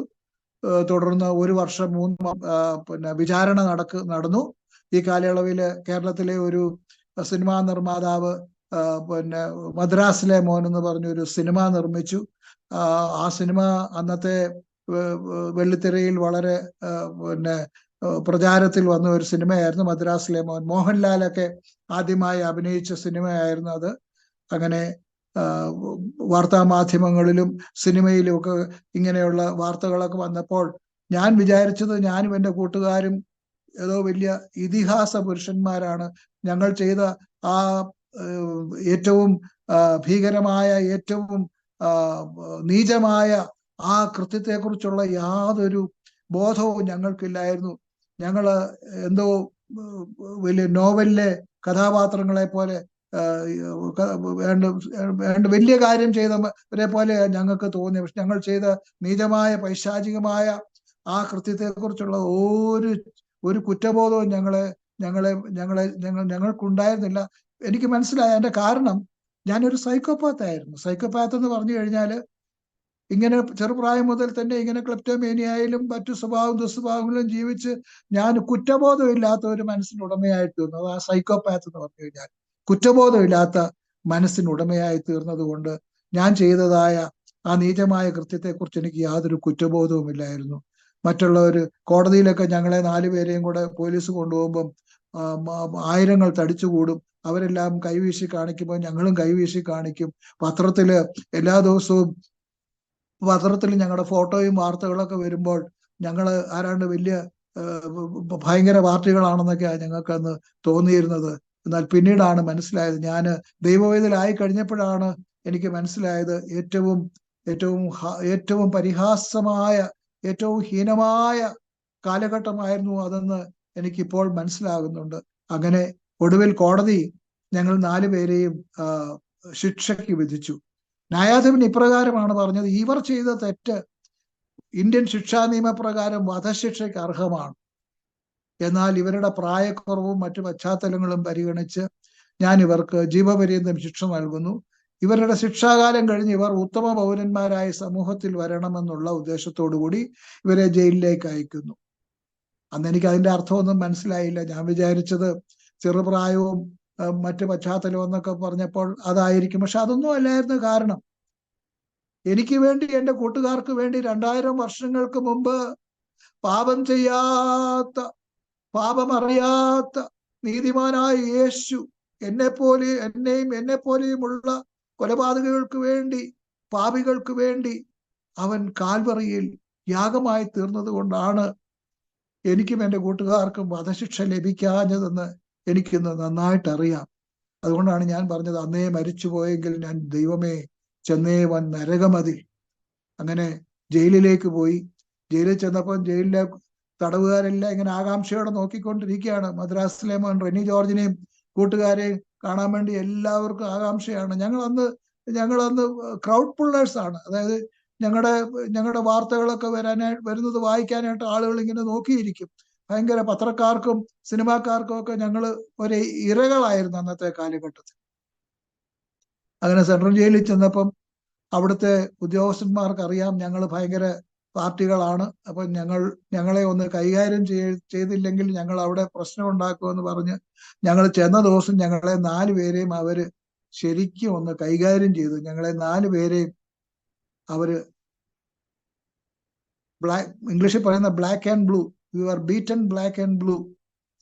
ഞങ്ങൾ ഇട്ടിരുന്ന ജീൻസ് ഒക്കെ കീറിപ്പോകത്തക്കവണ്ണം ഞങ്ങളെ അവര് ശരിയാക്കി, ഇഞ്ചപ്പരുവമാക്കി എന്ന് പറയാം, പച്ച മലയാളത്തിൽ പറഞ്ഞ ഇഞ്ചപ്പരുവമാക്കി. അങ്ങനെ അന്നത്തെ ആദ്യത്തെ ആ ട്രീറ്റ്മെന്റ് ഒക്കെ കഴിഞ്ഞ്, ആ ട്രീറ്റ്മെന്റ് ഞങ്ങളിൽ യാതൊരു മാറ്റം ഉണ്ടാക്കിയില്ല.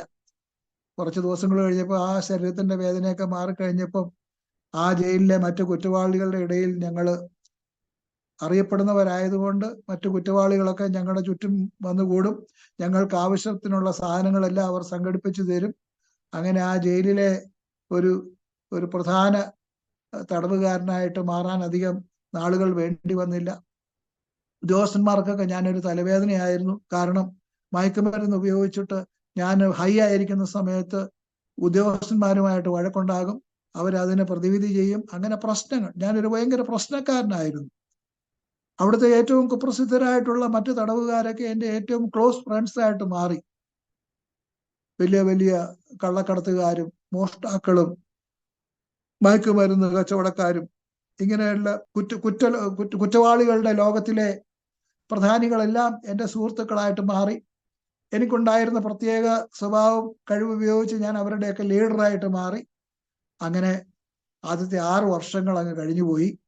അവിടെ ജയിലിനകത്ത് അന്നത്തെ കാലത്ത് പിന്നെ ക്രിസ്തീയ പ്രവർത്തനങ്ങൾക്ക് വരുന്ന പ്രിസൺ ഫെലോഷിപ്പിന്റെ കുഞ്ഞുമോൻ ചാക്കോയും അതുപോലുള്ള പല സംഘടനക്കാരും വരും. അവരൊക്കെ വരുമ്പോൾ ഞാൻ അവരെയൊക്കെ ഒന്ന് ചിരിച്ചു കാണിക്കും. സി ജോർജിന്റെ മകനായതുകൊണ്ട് അവർക്ക് എന്നോടൊരു പ്രത്യേക പ്രതിപത്തി ഉണ്ടായിരുന്നു. ഞാനും അതിന് പകരമായിട്ട് അവരോട് നല്ല രീതിയിലേക്ക് ഇടപെട്ടു. പക്ഷേ ഞാൻ വെറും മോശക്കാരനായിട്ടാണ് ആ ജയിലിൽ ആ കാലത്ത് ജീവിച്ചുകൊണ്ടിരുന്നത്. കുറ്റവാളികളുടെ ഇടയിലെ തലവനായി ഞാൻ ജീവിച്ചിരുന്ന കാലഘട്ടം. മദ്രാസിലെ മോൻ സിനിമ നിർമ്മാതാവ് എനിക്ക് തന്ന പണം ഉപയോഗിച്ച് ഞാൻ ജയിലിൽ അങ്ങനെ റോയലായിട്ട് ആദ്യത്തെ വർഷങ്ങൾ അവിടെ കഴിഞ്ഞു. കാരണം ഞാൻ ആ സിനിമ സ്റ്റേ ചെയ്തുകൊണ്ട് ആ സ്റ്റേ വെക്കേറ്റ് ചെയ്യാൻ അയാൾ എനിക്ക് കുറെ പണം പിന്നെയും കൊണ്ടു തന്നു. ഇതെല്ലാം ഉപയോഗിച്ച് ഞാൻ ജയിലിൽ രാജകീയമായിട്ട് കഴിയുകയായിരുന്നു. പണമെല്ലാം തീർന്നപ്പം പിന്നെയും പണം, നേരത്തെ പണം ഉണ്ടാക്കാൻ മയക്കുമരുന്ന് കച്ചവടത്തിന് പോയതുപോലെ ഇവിടെ ജയിലിൽ അത് പറ്റത്തില്ലല്ലോ. അതുകൊണ്ട് പണം ഉണ്ടാക്കാനായിട്ടുള്ള എല്ലാ പദ്ധതികളും ഞാനും എൻ്റെ കൂട്ടുകാരും ജയിലിലിരുന്ന് പഠിക്കാൻ തുടങ്ങി. അതായത് ക്രൈമിൽ ഒരു PhD എടുത്തെന്ന് തന്നെ പറയാം. എങ്ങനെ ബാങ്ക് റോബറി നടത്തണം, എങ്ങനെ കള്ളനോട്ട് അടിക്കണം, എങ്ങനെ മയക്കുമരുന്ന് വ്യാപാരം നടത്തണം, അങ്ങനെ എല്ലാ കുറ്റകൃത്യങ്ങളുടെയും ഒരു റിസർച്ച് അങ്ങ് നടത്തി. അതെല്ലാം ചെയ്യുമ്പോൾ നല്ല ഹൈയിലായിരിക്കും. മയക്കുമരുന്ന് ഉപയോഗിച്ച് നല്ല ഹൈയിലിരിക്കുമ്പോൾ പ്ലാനുകളാണ്, പിടിക്കപ്പെടാതെ എങ്ങനെ, അങ്ങനെയൊക്കെ ചെയ്ത് എല്ലാം പഠിച്ചിരിക്കുന്ന സമയത്ത് ഇതൊന്ന് പ്രാവർത്തികമാക്കാൻ വേണ്ടി പിന്നെ പണത്തിന്റെ ആവശ്യം ഉണ്ടായിരുന്നതുകൊണ്ട് ഞാൻ പരോളിന് അപേക്ഷിച്ചു. എനിക്ക് പരോൾ കിട്ടി. അങ്ങനെ പരോളിൽ പുറത്തു വന്നു. എൻ്റെ മാതാപിതാക്കൾ ആ കാലഘട്ടത്തിൽ അവർ ഡൽഹിയിൽ നിന്നും വില്യം ക്രൂസേഡിലെ സേവനമെല്ലാം റിട്ടയർമെന്റ് എടുത്ത് പേരൻസ് കോട്ടയത്ത് വന്ന് താമസിക്കുന്നു. എൻ്റെ മാതാപിതാക്കൾ തകർന്ന് തരിപ്പണമായി കഴിഞ്ഞിരുന്നു. കാരണം എന്നെപ്പോലെ ഒരു മകൻ അവരുടെ ജീവിതത്തിൽ കൊടുത്തതായിട്ടുള്ള ആ ഭയങ്കരമായിട്ടുള്ള ആ അവസ്ഥ നമുക്ക് ചിന്തിക്കാൻ പോലും കഴിയത്തില്ല. എല്ലാവരും മാതാപിതാക്കളെ കാണുമ്പോൾ, റെനിയുടെ മാതാപിതാക്കൾ എല്ലാവരും അറിയപ്പെടുന്ന എൻ്റെ പേരിലായിരുന്നു. റെനിയുടെ ബ്രദർ, റെനിയുടെ സിസ്റ്റർ, റെനിയുടെ അങ്കിൾ, റെനിയുടെ പേരൻസ്, മദ്രാസിലെ മോൻ. അങ്ങനെ ഞാൻ എൻ്റെ കുടുംബത്തിന് മുഴുവൻ ഒരു ഭയങ്കരമായിട്ടുള്ള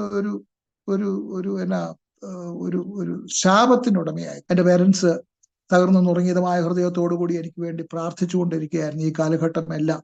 എന്നെ കാണാനായിട്ട് എൻ്റെ ഫാദറും മദറും ജയിലിൽ വന്നിട്ടുണ്ട്. അവർ ജയിലിൽ കടന്നു വന്ന് അകത്ത് വന്ന് മറ്റാരും, ഒരു കുറ്റവാളികളുടെയും മാതാപിതാക്കൾ ചെയ്തിട്ടില്ലാത്ത പ്രാർത്ഥനയൊക്കെ അവർ ചെയ്തിട്ടുണ്ട്. എനിക്ക് വേണ്ടി ധൈര്യത്തോടുകൂടി ജയിൽ ഉദ്യോഗസ്ഥന്മാരുടെ മുമ്പിൽ നിന്നുകൊണ്ട് എനിക്ക് വേണ്ടി കണ്ണുനീരോടുകൂടി അവർ പ്രാർത്ഥിച്ചിട്ടുണ്ട്. അതിന്റെ എല്ലാം മറുപടിയാണ് പ്രിയപ്പെട്ടവരെ ഇന്ന് നിങ്ങളുടെ മുമ്പിൽ ഇരിക്കുന്ന ഞാൻ. അങ്ങനെ ഞാൻ ആ കാലഘട്ടത്തിൽ എനിക്ക് ഒരു ചിന്തയില്ല. എനിക്ക് പണം വേണം, എനിക്ക് പണം ഉണ്ടാക്കണം, സുഖിക്കണം. അങ്ങനെ പണം ഉണ്ടാക്കാൻ വേണ്ടി ഞാനൊരു ബാങ്ക് റോബ് ചെയ്യാനായിട്ട് പ്ലാൻ ചെയ്ത് അത് നടപ്പാക്കാൻ വേണ്ടിയാണ് ഇറങ്ങി വന്നിരിക്കുന്നത്. അപ്പൊ അതിനുവേണ്ടിയുള്ള ക്രമീകരണങ്ങളൊക്കെ ചെയ്തുകൊണ്ട് മുന്നോട്ട് പോകുമ്പോൾ, ഞാൻ നേരത്തെ പറഞ്ഞ പോലെ എൻ്റെ അമ്മയുടെ ഉദരത്തിൽ ഞാൻ ഉരുവാകുന്നതിന് മുമ്പേ എന്നെ അറിഞ്ഞിരുന്ന ദൈവം എനിക്ക് വേണ്ടി കാൽവറിയിൽ തന്റെ പുത്രനെ യാഗമാക്കി തന്ന് എൻ്റെ പിതാവായ ദൈവം, എൻ്റെ രക്ഷകനായ യേശു കർത്താവ് എന്നെ രക്ഷയിലേക്ക് നയിക്കാനുള്ള പദ്ധതി ഒടുവിൽ നടപ്പാക്കി. എൻ്റെ യേശുവിൻ്റെ അറസ്റ്റ് വാറണ്ട് എനിക്ക് ലഭിച്ചു. എൻ്റെ യേശു എനിക്ക് അറസ്റ്റ് വാറണ്ട് അയച്ചു. തിരുവല്ലയിലെ പാസ്റ്റർ KC ജോൺ, അദ്ദേഹം പവർ വിഷന്റെ ചെയർമാനാണ്. അദ്ദേഹത്തിന് എന്നെക്കുറിച്ച് അറിവുണ്ടായിരുന്നു. ഞാൻ പരോളിൽ ഇറങ്ങിയെന്ന് അദ്ദേഹം മനസ്സിലാക്കി. അദ്ദേഹത്തിന്റെ കൂടെ എന്നെ പോലെ ജീവിച്ചിട്ട് മാനസാന്തരപ്പെട്ട ഒരു റോയ് വർഗീസ് എന്ന് പറഞ്ഞൊരു ചെറുപ്പക്കാരൻ, യാക്കോബായ സമുദായത്തിൽ സഭയിൽ നിന്നും കർത്താവിനെ സ്വന്തം രക്ഷിതാവായി സ്വീകരിച്ച് ദുർമാർഗത്തിൽ നിന്നും രക്ഷിക്കപ്പെട്ട ഒരു റോയ് വർഗീസ് എന്ന് പറയുന്ന ചെറുപ്പക്കാരനെ വിളിച്ചിട്ട് പറഞ്ഞു, റോയ് നമ്മുടെ റെനി ജോർജ് പരോളിൽ ഇറങ്ങിയിട്ടുണ്ടെന്ന് അറിഞ്ഞു. മാതാപിതാക്കളോടൊപ്പം കോട്ടയത്ത് താമസിക്കുന്നുണ്ട്. താങ്കൾ പോയി ആ റെനിയെ ഒന്ന് വിളിച്ചുകൊണ്ട് വരാനായിട്ട് ശ്രമിക്കാൻ പറഞ്ഞു. അങ്ങനെ പാസ്റ്റർ KC ജോണിന്റെ ഇനീഷ്യേറ്റീവില് റോയ് വർഗീസ് എൻ്റെ ഭവനത്തിൽ വന്ന് എന്നെ കാണുവാനായിട്ട് വരികയാണ്. റോയ് വർഗീസ് എൻ്റെ വീട്ടിൽ വന്നപ്പോൾ എൻ്റെ മാതാവ് പറഞ്ഞു, റെനി, നിനക്കൊരു ഒരു ഒരു വിസിറ്റർ ഉണ്ട്. ആരാണെന്ന് അറിയാൻ വേണ്ടി ഞാൻ വന്ന് നോക്കിയപ്പോൾ ഒരു ചെറുപ്പക്കാരൻ, ജീൻസൊക്കെ ഇട്ട് ടീഷർട്ടൊക്കെ ഇട്ട് താടിയൊക്കെ വെച്ചിട്ടുള്ള ഒരു ചെറുപ്പക്കാരനാണ്. ഞാൻ വിചാരിച്ചു ഏതോ അണ്ടർവേൾഡ് ഗൈ ആയിരിക്കും എന്നാണ് വിചാരിച്ചത്. പക്ഷെ അദ്ദേഹം എൻ്റെ മുഖത്ത് നോക്കി ചിരിച്ചോണ്ട് പ്രൈസ് ദ ലോർഡ് എന്ന് പറഞ്ഞു. Praise the Lord. എനിക്ക് മനസ്സിലായി, oh, this is praise the Lord പാർട്ടിയാണ്. അപ്പൊ ഞാൻ ഉള്ളിൽ വിചാരിച്ചു, എടാ, എന്നെ നന്നാക്കാനായിട്ട് എൻ്റെ മാതാപിതാക്കളെ ചെറുപ്രായം മുതൽ നോക്കി. അനേകർ എന്നെ നന്നാക്കാൻ നോക്കിയിട്ട് ഒന്നും നടന്നില്ല. അവസാനം എന്നെ ഇപ്പം നന്നാക്കാനായിട്ട് ഈ ചെറുപ്പക്കാരൻ പ്രൈസ് ദ ലോർഡും പറഞ്ഞുകൊണ്ട് വന്നിരിക്കുകയാണെന്ന് ഞാൻ എൻ്റെ ഉള്ളിൽ ചിന്തിച്ചു. പക്ഷെ യഥാർത്ഥത്തിൽ ഒരു കാര്യം പിന്നീട് എനിക്ക് മനസ്സിലായി. അദ്ദേഹം പറഞ്ഞ പ്രൈസ് ദ ലോർഡ് അദ്ദേഹത്തിന്റെ വാക്കുകളല്ലായിരുന്നു. പരിശുദ്ധാത്മാ നിറവിൽ കർത്താവിന്റെ അറസ്റ്റ് വാറണ്ടുമായിട്ട് വന്ന് ഒരു ഉന്നത ഉദ്യോഗസ്ഥനായിരുന്നു Roy Varghese. Roy Varghese praise the Lord പറഞ്ഞ് എനിക്ക് ക്ഷയിക്കാണ്ട് വന്നപ്പോൾ കർത്താവിന്റെ ആണിപ്പഴുതുള്ള കരമായിരുന്നിരിക്കണം എന്നെ സ്പർശിച്ചത്. ഞാൻ ആ പരിശുദ്ധാത്മാവിന്റെ ആ നിറവിലുള്ള ആ സന്ദർശനത്തിൽ ഞാൻ അങ്ങ് വഴങ്ങുകയായിരുന്നു. അതായത് ദൈവസാന്നിധ്യത്തിൽ, പരിശുദ്ധാത്മാവിന്റെ ആ നിയന്ത്രണത്തിൽ പൈശാചിക ശക്തികൾക്ക് ശക്തിയില്ല എന്ന് പിന്നീട് നമുക്ക് മനസ്സിലാക്കാൻ കഴിഞ്ഞു. അങ്ങനെ ഞാൻ ചുരുക്കി പറഞ്ഞ റോയ് വർഗീസിനോടൊപ്പം എൻ്റെ ഭവനത്തിൽ നിന്നും നേരെ തിരുവല്ലയിലേക്ക് പോവുകയാണ്. തിരുവല്ലയിലാണ് ഞാനും കൂട്ടുകാരും കൂടെ ഈ നീചമായ ഈ കൊലപാതകം ചെയ്ത സ്ഥലം. അപ്പൊ ഞാൻ വിചാരിച്ചു, തിരുവല്ലയിലേക്ക് ചെല്ലുമ്പം ആരെങ്കിലും എന്നെ കണ്ടു കഴിഞ്ഞാൽ പ്രശ്നമാകുമല്ലോ. എന്നാൽ അതൊന്നും സംഭവിച്ചില്ല. റോയ് വർഗീസ് എന്നെ കൂട്ടിക്കൊണ്ടു പോയത് പാസ്റ്റർ KC ജോണിന്റെ അന്നത്തെ ചർച്ചിലേക്കാണ്. അവിടെ ചെന്നപ്പം ആ ദിവസം അവിടെ ഒരു പ്രാർത്ഥനാ യോഗം നടക്കുകയാണ്. അപ്പൊ എനിക്ക് മനസ്സിലായി ഇതെല്ലാം പെന്തക്കോസ്തുകാരെ കുറിച്ച് എനിക്ക് നല്ല അറിവുണ്ടായിരുന്നു. കാരണം എൻ്റെ മാതാപിതാക്കള് പെന്തക്കോസ്ത് അനുഭവത്തിൽ വന്നിട്ട് അനേക വർഷങ്ങളായിരുന്നു. CSIയിൽ നിന്നും പെന്തക്കോസ്ത് അനുഭവത്തിലേക്ക് വന്നവരാണ് എൻ്റെ മാതാപിതാക്കൾ. അപ്പൊ എനിക്ക് പെന്തക്കോസ്ത് അനുഭവത്തെക്കുറിച്ചും പെന്തക്കോസ്തുകാരെ കുറിച്ചൊക്കെ നല്ല ബോധ്യമുണ്ട്. പക്ഷേ എനിക്ക് യാതൊരു താല്പര്യവുമില്ല ആ ജീവിതത്തെക്കുറിച്ചും അവരെക്കുറിച്ചും എനിക്ക് താല്പര്യമില്ല. ഞാൻ അവരെക്കുറിച്ച് ചിന്തിച്ചിരുന്നത് അവരാണ് ഈ ലോകത്തിലെ ഏറ്റവും ഫൂളിഷ് പീപ്പിൾ എന്നാണ് ഞാൻ ചിന്തിച്ചിരുന്നത്. എന്നാൽ ഞാൻ അവിടെ പോയി ആ പ്രാർത്ഥനാ യോഗത്തിൽ അതിന്റെ പിറകിൽ അവിടെ ഒരു സന്ദർശകനെ പോലെ അവിടെ ഇരുന്നപ്പോൾ, അവിടെ പാസ്റ്റർ KC ജോൺ ശുശ്രൂഷിച്ചുകൊണ്ടിരുന്നപ്പോൾ പരിശുദ്ധാത്മാവിന്റെ ശക്തമായ ഒരു സ്വാധീനം എൻ്റെ മേല് നിഴലിടുകയും എൻ്റെ ഹൃദയത്തില് എനിക്ക് ശക്തമായ ഒരു കുറ്റബോധം ഉണ്ടാകുകയും ഞാൻ ആരാണെന്നും എന്നോട് കർത്താവ് സംസാരിക്കുന്നതായിട്ട് എനിക്ക് എൻ്റെ ഹൃദയത്തിൽ എനിക്ക് അനുഭവപ്പെടുകയും, റെനി, നീ ഇങ്ങനെ പോയാൽ നീ ഏറ്റവും ഭയങ്കരമായ ഒരു കുഴിയിലേക്കാണ് നീ യാത്ര ചെയ്യുന്നത്. നിനക്ക് 33 വയസ്സുണ്ട്. നിന്റെ ജീവിതത്തിൽ ഇത്രയും കാലം ഞാൻ നിന്നോടൊപ്പം ഉണ്ടായിരുന്നു. നീ നശിച്ചു പോകാതിരുന്നത് എൻ്റെ സ്നേഹമാണ്. ഞാൻ നിന്നെ സ്നേഹിക്കുന്നു. എന്നാൽ ഇനിയും നിനക്ക് തുടരുവാൻ കഴിയില്ല. നീ എന്നോടൊപ്പം ചേരുന്നില്ല എങ്കിൽ നിന്റെ ജീവിതം എന്നേക്കുമായി തകർന്നു പോകുമെന്ന് എന്നോട് സംസാരിക്കുന്നതായ പരിശുദ്ധാത്മാവിന്റെ പാപത്തെക്കുറിച്ചും ദൈവനീതിയെക്കുറിച്ചും ന്യായവിധിയെക്കുറിച്ചും ബോധ്യം വരുത്തുന്ന പരിശുദ്ധാത്മാവിന്റെ ആ ശക്തമായ സ്വാധീനം എൻ്റെ മേൽ വരികയും എനിക്ക് പാപബോധം ഉണ്ടാകുകയും എൻ്റെ ജീവിതത്തിൽ ഞാൻ ചെയ്തു കൂട്ടിയതായ, എൻ്റെ ചെറുപ്രായം മുതൽ കരിക്കൻവെല്ല് വരെയുള്ളതായ, കൊലപാതകം വരെയുള്ളതായ ഏറ്റവും നീചമായിട്ടുള്ള പൈശാചികമായ എല്ലാ കാര്യങ്ങളും ഒരു വെള്ളിത്തിരയിൽ എന്ന പോലെ എൻ്റെ മനസ്സിൽ കൂടി കടന്നു വരികയും ഞാൻ എത്ര നീചനാണെന്നും ഞാൻ എത്ര നികൃഷ്ടനാണെന്നും എത്ര അധമനാണെന്നും ഞാൻ എത്ര വലിയ പാപിയാണെന്നും എനിക്ക് ബോധ്യം വരികയും ആ പാപത്തിൽ നിന്നും എന്നെ രക്ഷിക്കുവാനാണ് യേശു കാൽവറിയിൽ യാഗമായി തീർന്നതെന്നും യേശുവിന് മാത്രമേ എന്നെ രക്ഷിക്കുവാൻ കഴിയൂ എന്ന് എനിക്ക് മനസ്സിലാകുകയും ആ യേശു കർത്താവിന്റെ പാദപീഠത്തിൽ ഞാനൊന്ന് അഭയം തേടുകയും ചെയ്തു. പ്രിയപ്പെട്ടവരെ, ഒരുവൻ ക്രിസ്തുവിലായാൽ അവൻ പുതിയ സൃഷ്ടിയാകുന്നു, പഴയതെല്ലാം കഴിഞ്ഞുപോയി, സകലവും പുതിയതാകുന്നു എന്ന അവസ്ഥ എനിക്കന്ന് സംജാതമായി. അതിനു മുമ്പ് ദൈവവചനത്തിലെ ഒരു വാക്യം എന്റെ ഹൃദയത്തിൽ ഒരു ചാട്ടുള്ളി പോലെ വന്ന് തറച്ചത് എനിക്ക് ഓർമ്മയുണ്ട്.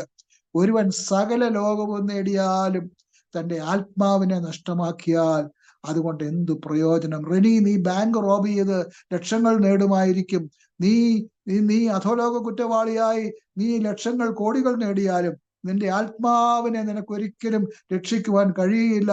നിന്റെ ആത്മാവ് നഷ്ടമാകും. എന്റെ ആത്മാവ് സകല ലോകത്തെക്കാളും സകല ലോകത്തിന്റെ സകല ധനത്തെക്കാളും വിലയുള്ളതാണെന്ന് എന്നെ മനസ്സിലാക്കി തന്നു. പ്രിയപ്പെട്ടവരെ, ആ ദൈവവചനം എന്റെ ഹൃദയത്തിന് ഒരു ശസ്ത്രക്രിയ, എന്റെ ശരീരത്തിൽ ഒരു ശസ്ത്രക്രിയ നടത്തി എന്റെ പഴയ ഹൃദയം എടുത്തു മാറ്റി എനിക്കൊരു പുതിയ ഹൃദയം ദൈവവചനം എന്റെ ഉള്ളിൽ തന്നു. പ്രിയപ്പെട്ടവരെ, ഞാൻ അന്ന് ഒരു പുതിയ മനുഷ്യനായി തീർന്നു. അതുകൊണ്ട് ഞാൻ വളരെ വളരെ വളരെ ശക്തമായി വിശ്വസിക്കുന്ന ഒരു കാര്യം, മാനസാന്തരം എന്ന് പറഞ്ഞു കഴിഞ്ഞാൽ അത് പടിപടിയായുള്ളതല്ല, അത് ഇൻസ്റ്റന്റ് ആയിട്ടുള്ളതാണ്. അത് പരിശുദ്ധാത്മാവ് ഒരു മനുഷ്യനിൽ പാപബോധം നൽകി അവനിൽ പ്രവർത്തിക്കുമ്പോൾ അവൻ തകർന്നും നുറുകിയതുമായ ഹൃദയത്തിന് ഉടമയായി തീരുകയും അവൻ ദൈവസന്നിധിയിൽ അവന്റെ പാപങ്ങൾ ഏറ്റുപറഞ്ഞ് അവൻ പാപത്തിൽ നിന്ന് മോചിതനായി തീരുമ്പോൾ അവനുണ്ടാകുന്നതായിട്ടുള്ള ആ മാറ്റമാണ് മാനസാന്തരം. അതാണ് ഈ ലോകത്തിലെ ഏറ്റവും വലിയ അത്ഭുതം. ഈ ലോകത്തിലെ ഒരു സയൻസിനും ഒരു തത്വചിന്തയ്ക്കും മറ്റൊരു ശക്തിക്കും കഴിയാത്തതായ ഏറ്റവും വലിയ ഒരു ക്രിയ, ഒരു പ്രവൃത്തിയാണ് മാനസാന്തരം എന്ന് പറയുന്നത്. അത് കർത്താവായ യേശു ക്രിസ്തുവിന്റെ സ്നേഹത്താൽ, പരിശുദ്ധാത്മാവിന്റെ നിയന്ത്രണത്തിൽ, യേശു കർത്താവിന്റെ രക്തത്താൽ ഒരു മനുഷ്യന്റെ പാപമോചനം അവന് ലഭിക്കുന്നതാണ്. പ്രിയപ്പെട്ടവരെ, മാനസാന്തരം എന്ന് പറയുന്നത് അതൊരു മിറക്കിളാണ്. അത് എങ്ങനെ സംഭവിക്കുന്നു എന്ന് പറഞ്ഞു കഴിഞ്ഞാൽ, കാൽവറി ക്രൂശ്, യേശുവിന്റെ സ്നേഹം, യേശുവിന്റെ രക്തം അനേകരെ പാപങ്ങളിൽ നിന്ന് രക്ഷിക്കുവാനിരിക്കുകൊണ്ട് അവനെ യേശു എന്ന പേരിടണമെന്ന് പറഞ്ഞപ്പോൾ പിതാവായ ദൈവത്തിന്റെ പദ്ധതിയിൽ ഉൾപ്പെടുത്തിയിരുന്നതായ ആ പാപമോചനത്തിന്റെ ഏറ്റവും ഉന്നതമായ, ഇത് ലോകത്തിലെ ഏറ്റവും വലിയ അത്ഭുതം, പാപിയുടെ മാനസാന്തരം റെനി ജോർഡന്റെ ജീവിതത്തിൽ അന്ന് സംഭവിച്ചു. 1987 ഓഗസ്റ്റ് മാസം 15-ാം തീയതി എന്ന തീയതി, അത് ഇന്ത്യയുടെ സ്വാതന്ത്ര്യ ദിനമായിട്ടല്ല ഞാൻ കണക്കാക്കുന്നത്. 33 വർഷം ലോകത്തിന്റെ പ്രഭുവായ പിശാചിന്റെ അടിമത്തത്തിൽ കഴിഞ്ഞിരുന്ന എന്നെ യേശു കർത്താവ് തന്റെ ചങ്കിലെ ചോരയാൽ വീണ്ടെടുത്ത് എന്നെ സ്വതന്ത്രനാക്കി. പുത്രൻ സ്വാതന്ത്ര്യം നൽകിയാൽ നിങ്ങൾ സാക്ഷാൽ സ്വതന്ത്രരാകുമെന്ന ദൈവവചനം എന്റെ ജീവിതത്തിൽ യാഥാർത്ഥ്യമാക്കി തീർത്ത ദിവസമാണ് ആ ഓഗസ്റ്റ് മാസം 87 ഓഗസ്റ്റ് മാസം 15-ാം തീയതി. പ്രിയപ്പെട്ടവരെ, ഇതിനേക്കാൾ വലുതായിട്ട് ഈ ലോകത്തിൽ ഒരു മനുഷ്യനും ഒന്നും നേടുവാൻ കഴിയത്തില്ല.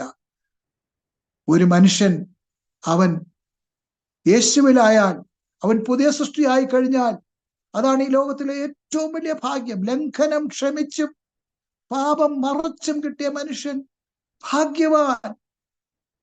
ഈ ലോകത്തിലെ ഏറ്റവും വലിയ വ്യവസായിയായി മാറുന്നതോ, ഈ ലോകത്തിലെ ഏറ്റവും വലിയ എസ്റ്റേറ്റ് ഉടമയായി മാറുന്നതോ, ഈ ലോകത്തിലെ ഏറ്റവും വലിയ ശാസ്ത്രജ്ഞനായി മാറുന്നതോ, ഈ ലോകത്തിലെ ഏറ്റവും വലിയ എന്തോ ആയി മാറുന്നതോ അല്ല. ഒരുവൻ ക്രിസ്തുവിലായാൽ അവൻ പുതിയ സൃഷ്ടിയാകും. ലംഘനം ക്ഷമിച്ചും പാപം മറച്ചും കിട്ടുന്ന അവസ്ഥ, അത് യേശുവിന് മാത്രമേ ചെയ്യുവാൻ കഴിയത്തുള്ളൂ. യേശുവിന് മാത്രമേ ആ അധികാരമുള്ളൂ. യേശുവിന് മാത്രമേ ആ ശക്തിയുള്ളൂ. യേശുവിന്റെ രക്തത്തിന് മാത്രമേ ആ ശക്തിയുള്ളൂ. വ്യർത്ഥവും പിതൃപാരമ്പര്യവുമായ നിങ്ങളുടെ നടപ്പിൽ നിന്നും നിങ്ങളെ വീണ്ടെടുത്തത് പൊന്ന്, വെള്ളി മുതലായ അഴിഞ്ഞു പോകുന്ന വസ്തുക്കളെ കൊണ്ടല്ല, പിന്നെയോ ക്രിസ്തുയേശു എന്ന നിർദോഷവും നിഷ്കളങ്കവുമായ കുഞ്ഞാടിന്റെ വിലയേറിയ രക്തത്താൽ. പ്രിയപ്പെട്ടവരെ, ഇതാണ് ഈ ലോകത്തിലെ ഏറ്റവും വലിയ അത്ഭുതം. യേശുവിന്റെ രക്തം നമ്മുടെ പാപങ്ങളെ പോക്കി നമ്മെ ശുദ്ധീകരിക്കുന്നു. ഈ ലോകത്തിലെ സകല മനുഷ്യരുടെയും പാപങ്ങൾ പോക്കി ശുദ്ധീകരിക്കുവാൻ യേശുവിന്റെ രക്തത്തിന് കഴിവുണ്ട്. യേശുവിന്റെ രക്തം അതിന് മതിയായതാണ്. ഹല്ലേലൂയ. അങ്ങനെ ഞാൻ ഒരു പുതിയ മനുഷ്യനായി.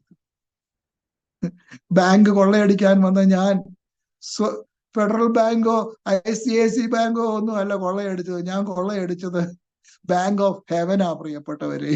ഹല്ലേലൂയ.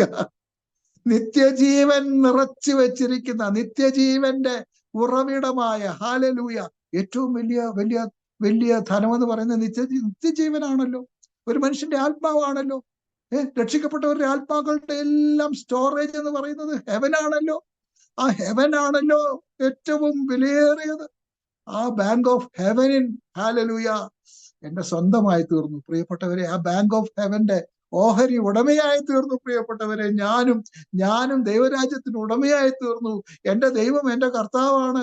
ഏറ്റവും വലിയ ഉന്നതൻ, ധനവാൻ, ഈ സർവ്വലോകത്തിന്റെയും ഉടമ, സകലത്തിന്റെയും ഉടമ അവിടുത്തെ മകനായി തീർന്നപ്പോൾ ഞാൻ ഈ ലോകത്തിലെ ഏറ്റവും വലിയ ധനികനായി മാറി പ്രിയപ്പെട്ടവരെ. ഹല്ലേലൂയ.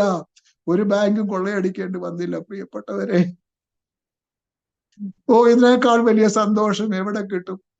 പ്രിയപ്പെട്ടവരെ, അതെന്റെ ജീവിതത്തിൽ, എന്റെ ഹൃദയത്തിലേക്ക് കടന്നു വന്നപ്പോൾ പിന്നെ എനിക്ക് വേറെ ഒന്നും ആവശ്യമായിട്ട് വന്നില്ല.